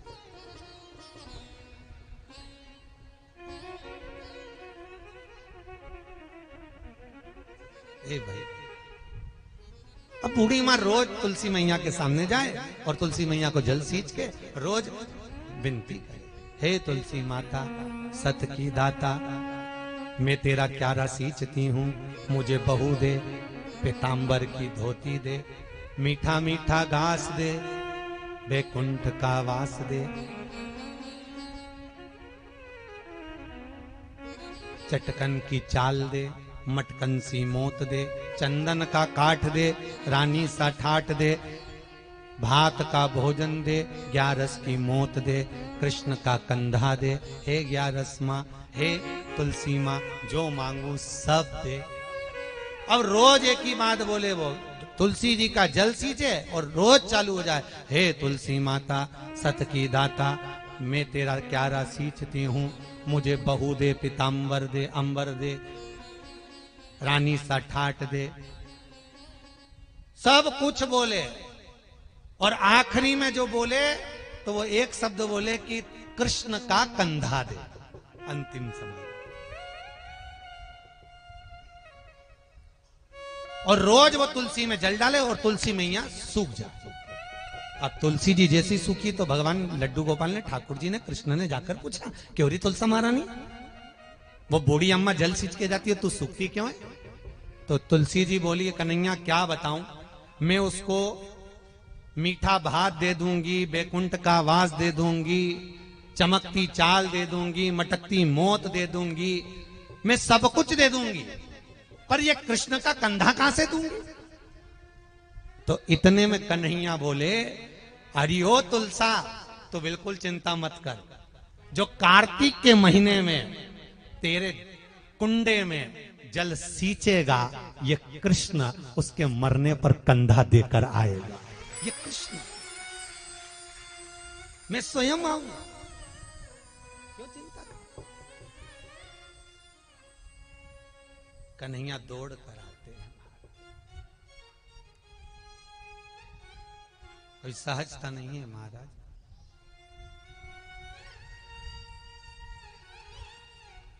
तुलसा तात्विक सुख की देने वाली, रस तत्व का भाव,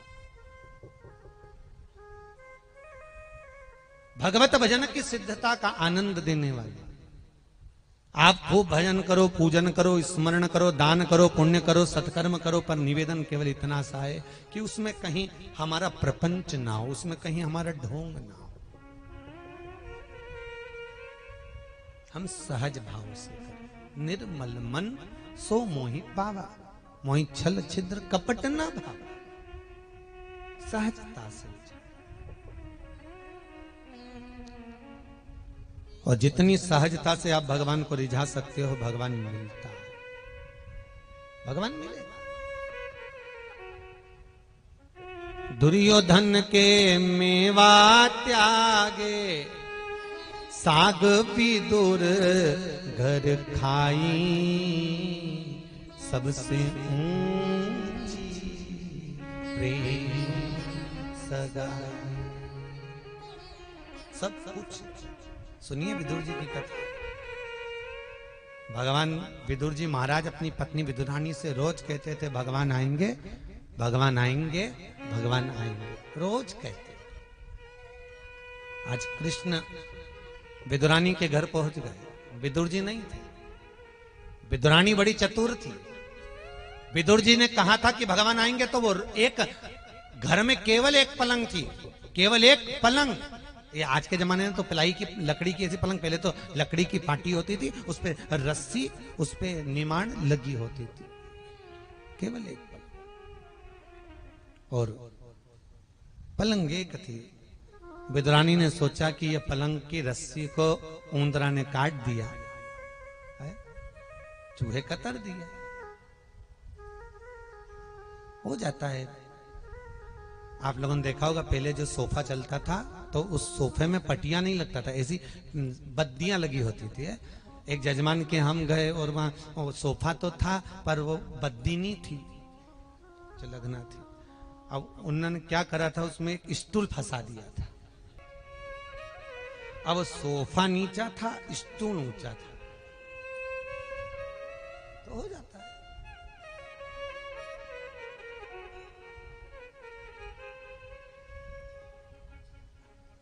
नया जो पलंग बनवाया विद्रानी ने रख दिया। भगवान आए, दरवाजा बजाया, काका हैं? नहीं, अंदर आइए। कन्हैया को पहचाना कि विद्रोह? पुराना पलंग और नया पलंग दोनों रखा था। नए पलंग को विद्रायन ने बिछाया नहीं, पुराने पलंग को विद्रानी बिछा रही। और पुराने को बिछाकर विद्रानी ने कहा बैठो। भगवान बोले इस पे? हाँ। विद्रायन बोल रही है बिल्कुल नया बनवाया है। भगवान ने मन में सोचा ऐसा नया है तो पुराना कैसा होगा। जिस पलंग को विद्रानी ने बिछाया था उस पलंग को, रस्सी को ऊंदरा ने 14 जगह से कतर कर रखा था। कितनी जगह से? 14 जगह से। उस रस्सी को 14 जगह से कतरा हुआ है। बैठो नाथ, बैठो। भगवान पार्टी पर बैठ गए, क्योंकि भगवान को मालूम है अंदर बैठूंगा तो अंदर ही घुस जाऊंगा, इसलिए पार्टी पर बैठे। अरे विद्रायन बोली अंदर खसक के बैठो। भगवान बोले मैं अच्छे से बैठा। अरे नया पलंग है, तुम आराम से बैठो। क्या गादी लगाऊं कि दरी बिछाऊं? भगवान सरक गए। जैसे ही भगवान अंदर खस के सारी रस्सी एक साथ टूट गई, भगवान अंदर भरा गए। पांव उधर, भगवान इधर। अब जैसे ही भरा है तो भराते से ही भगवान जैसे ही अंदर प्रवेश कर गए तो विद्रानी पूछ रही कैसा आनंद आया? भगवान बोले बिल्कुल ऐसा लग रहा है जैसे 100 किलो के कपास पे बैठा। विद्रायन बोले अब मैं तुम्हारे लिए कुछ खाने का लूं। भगवान के रेंदे मेरा तो पेट भरा। विद्रायन बोली ऐसे कैसे भरा है? प्रभु बोले थे कि भोग लगाना, मैं तो लेकर आऊंगी। अंदर गई, केले उठा कर लिया। भगवान ने सोचा चलो अच्छा हुआ बिठाया ऐसा है, नहीं तो मालूम पड़े भाटा उठा के ले आती। अच्छा हुआ केले लाई। और केले लाकर भगवान से बोली मैं 1 दर्जन केले लाई हूं, 3 दर्जन और रखे अंदर, सब तुमको खाना है। भगवान बोले ठीक है, ला मेरे को दे दे, केला मैं खा लूंगा। इसने विद्रायन बोली काय को दे दूं, मैं तुम्हें छिलके दूंगी। अब भगवान को क्या मालूम था कि पक्के में छिलके ही देगी। केला छीले, अंदर की जो गिरी थी वो नीचे फेंक दे, छिलका भगवान को दे दे। भगवान पूछे ये कही है तो क्या केला? भगवान ने पूछा नीचे कहीं पड़ा तो क्या छिलका?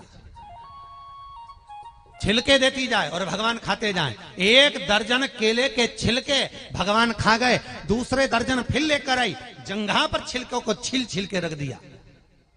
तो भगवान ने पूछा ये सब हमें खिला दोगी तो तुम दोनों क्या खाओगे? इतने में विद्रायन बोली जो नीचे पड़े हैं वो हम खा लेंगे।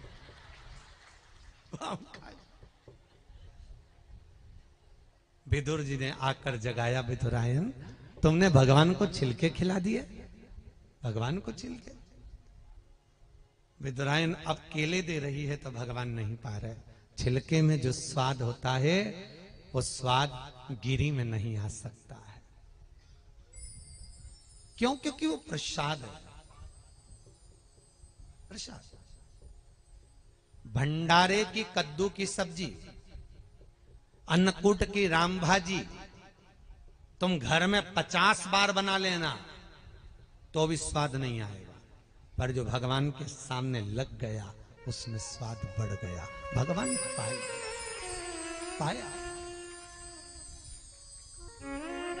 जो भगवान को लगा है, जो भगवान ने पाया वो सुख का देने वाला। शिव कथा कह रही है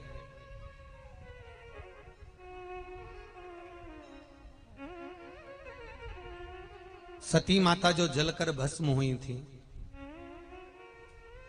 सती माता ने एक गलती कर दी थी कि सती मैया जो जलकर भस्म हुई हैं वो यज्ञ की अग्नि में, यज्ञ के कुंड में जलकर भस्म हुई है। काय में जलकर भस्म हुई है? यज्ञ के कुंड। अपनी जिंदगी में एक बात उतार कर रखो, कहीं धार्मिक आयोजन हो रहा हो, कहीं यज्ञ अनुष्ठान हो रहा हो, कहीं सत्कर्म हो रहा हो, कहीं भजन कीर्तन हो रहा हो, तो प्रयास करना अपने द्वारा किसी धार्मिक कार्य में कोई अड़चन उत्पन्न ना हो। शंकर भगवान की अर्धांगिनी है सती माता, पर सती माता जब अपने प्राणों को त्यागी गुस्से में लाल होकर तो क्रोध की अग्नि में उस यज्ञ कुंड में कूद गई। यज्ञ के कुंड में सती माता कूदी है। और सती माता जब यज्ञ के कुंड में कूदी तो भगवान शंकर को सबसे ज्यादा क्रोध आया। अरे सती, तो मेरी अर्धांगिनी होकर यज्ञ के कुंड में तू कूदी है? सती, तूने ये गलती कर दी है। ये गलती तूने करी है कि तुझे कम से कम इतना ध्यान रखना था कि ये यज्ञ हो रहा है, अनुष्ठान हो रहा है, हवन हो रहा है, पूजन हो रहा है, सत्कर्म हो रहा है, तो इसमें तो नहीं कूदना था, पर तू इसमें कूदी है। इसलिए सती, तुझे अगला जन्म कोयल का लेना पड़ेगा। काय का जन्म लेना पड़ेगा? कोयल। और सुन सती, जब कोयल का तू जन्म लेगी और कोयल का जन्म लेने पर जब 2 आषाढ़ पड़ेंगे और कोकिला अधिक मास जब आएगा, तब तू इस योनि से छूटेगी, तब तेरा अगला जन्म पार्वती का होगा। तब तेरा अगला जन्म पार्वती का। और आप सब जानते हो, अभी 1 अधिक मास पहले कोकिला अधिक मास था, 2 आषाढ़ पड़े थे। सती माता का जो जन्म हुआ वो कोयल का हुआ, और कोयल के जन्म के बाद में सती माता का जो जन्म हुआ वो फिर पार्वती का हुआ। पार्वती। और ये माता पार्वती की जो माता है मैनावती, मैना, धन्या और कला, ये पितरों की 3 बेटियां हैं। पितृलोक में जो पितर निवास करते हैं उनकी 3 बेटियां मैना, धन्या और कला। एक बार सनत कुमार बैठकर भगवान के भजन में लगे हुए थे, सनकादि ऋषि भगवत भजन कर रहे थे, तो ये मैना, धन्या और कला, ये तीनों की तीनों निकल कर चली। बहुत ध्यान दो साहब कथा का। शिव महापुराण के एक एक शब्द का स्मरण करोगे तो जीवन में आनंद की अनुभूति हो जाएगी। पहले मैना निकल कर गई, फिर धन्या निकल कर गई, फिर कला निकल कर गई। अब मैना, धन्या और कला, इन तीनों के जो लहंगे थे, पहले माता जो पहनती थी लहंगा, इनका जो लहंगा होता था वो 36 कली का और बहुत भारी। वो लहंगे की जो चोट थी वो सनत कुमार को लग गई। और सनत कुमार को जैसे ही लहंगे की चोट लगी, सनत कुमार उठ के खड़े हो गए। खड़े होकर कहा, अरियो मैना, धन्या और कला, तुम पितरों की 3 बेटियां हो और तुमने संत का अपमान करा है। हम तुम्हें श्राप देते हैं कि तुम पितर लोक को छोड़कर मृत्यु लोक में जन्म लोगे। तीनों की तीनों चरणों में पड़ गई, हमें हमारे पितृलोक से मत भेजो, हमें पितृलोक नहीं छोड़ना, हम पितृलोक से जाना नहीं चाहते, हमें पितृलोक में रहने दो। मना किया, बहुत विनती करी, बहुत निवेदन करा, तब जाकर संतों ने कहा कि तुम्हारे लहंगे के द्वारा हमको चोट लगी है, इसलिए तुम्हें भोगना तो पड़ेगा। अपनी एक बात का स्मरण करो, जब कथा सुनने के लिए बैठो, या तो आगे जगह संभालना हो तो पहले आओ, या फिर प्रयास ये करना कि जब अगर आगे जाकर कहीं बैठ रहे हो, भरी सभा में, सत्संग में, संकीर्तन में, भजन में, कीर्तन में आप आगे जाकर अगर बैठ रहे हो तो प्रयास करना कि अपने पांव से, अपने वस्त्र से, अपने द्वारा किसी को कष्ट ना हो, किसी को कष्ट ना हो। क्यों? ना जाने किस भविष्य में नारायण मिल जाए।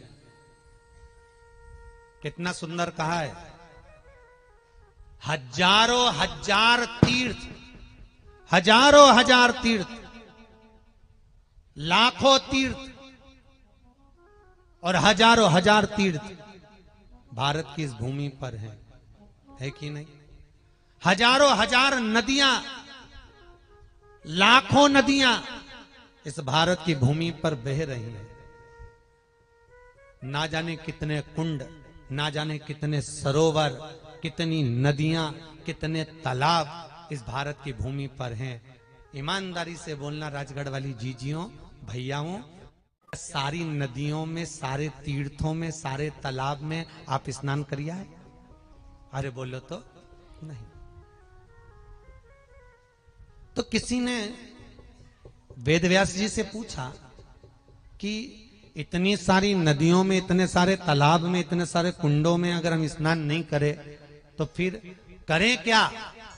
सारी नदियों का, सारे तालाब का, सारे तीर्थों का पुण्य एक साथ मिले, हम ऐसी जगह जाना चाहते हैं। तो वेद व्यास जी ने शिव महापुराण में लिख दिया, सारी नदियां, सारे तालाब, सारे तीर्थ जहां शिव महापुराण की कथा होती है उस पंडाल में आकर विराजमान हो जाते हैं, उस पंडाल में जाकर विराजमान हो जाते हैं सारे तीर्थ, सारे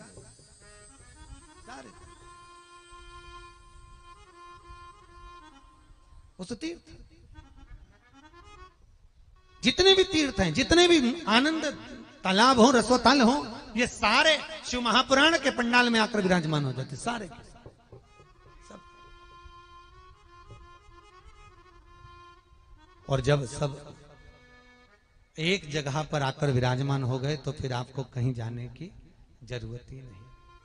कितना सुंदर कहा कि इस कल युग में तीर्थ का क्या काम है, कर लो घर में सेवा यहीं तो चारों, अरे जम के तो बोलो, यहीं तो चारों धाम। जिसके घर में सास ससुर वही बद्रीनाथ है,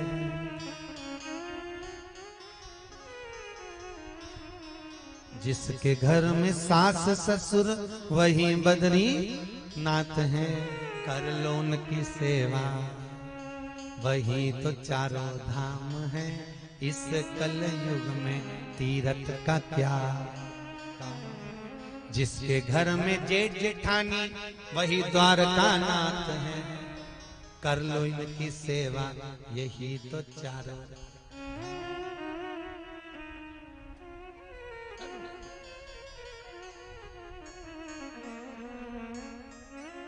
और जिसके घर में पति देव, अब क्यों हंसी, मैंने तो कुछ बोला ही नहीं। जिसके घर में पति देव वही जगन नाथ है, कर लो इनकी सेवा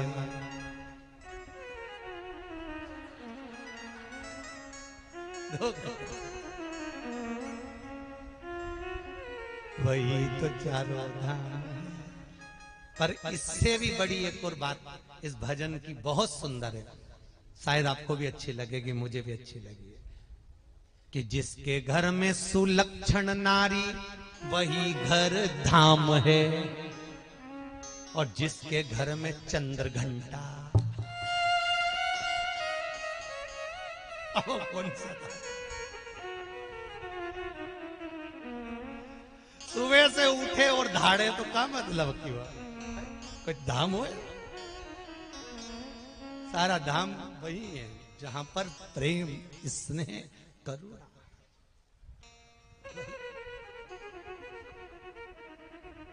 वही सुख है। इसलिए कहा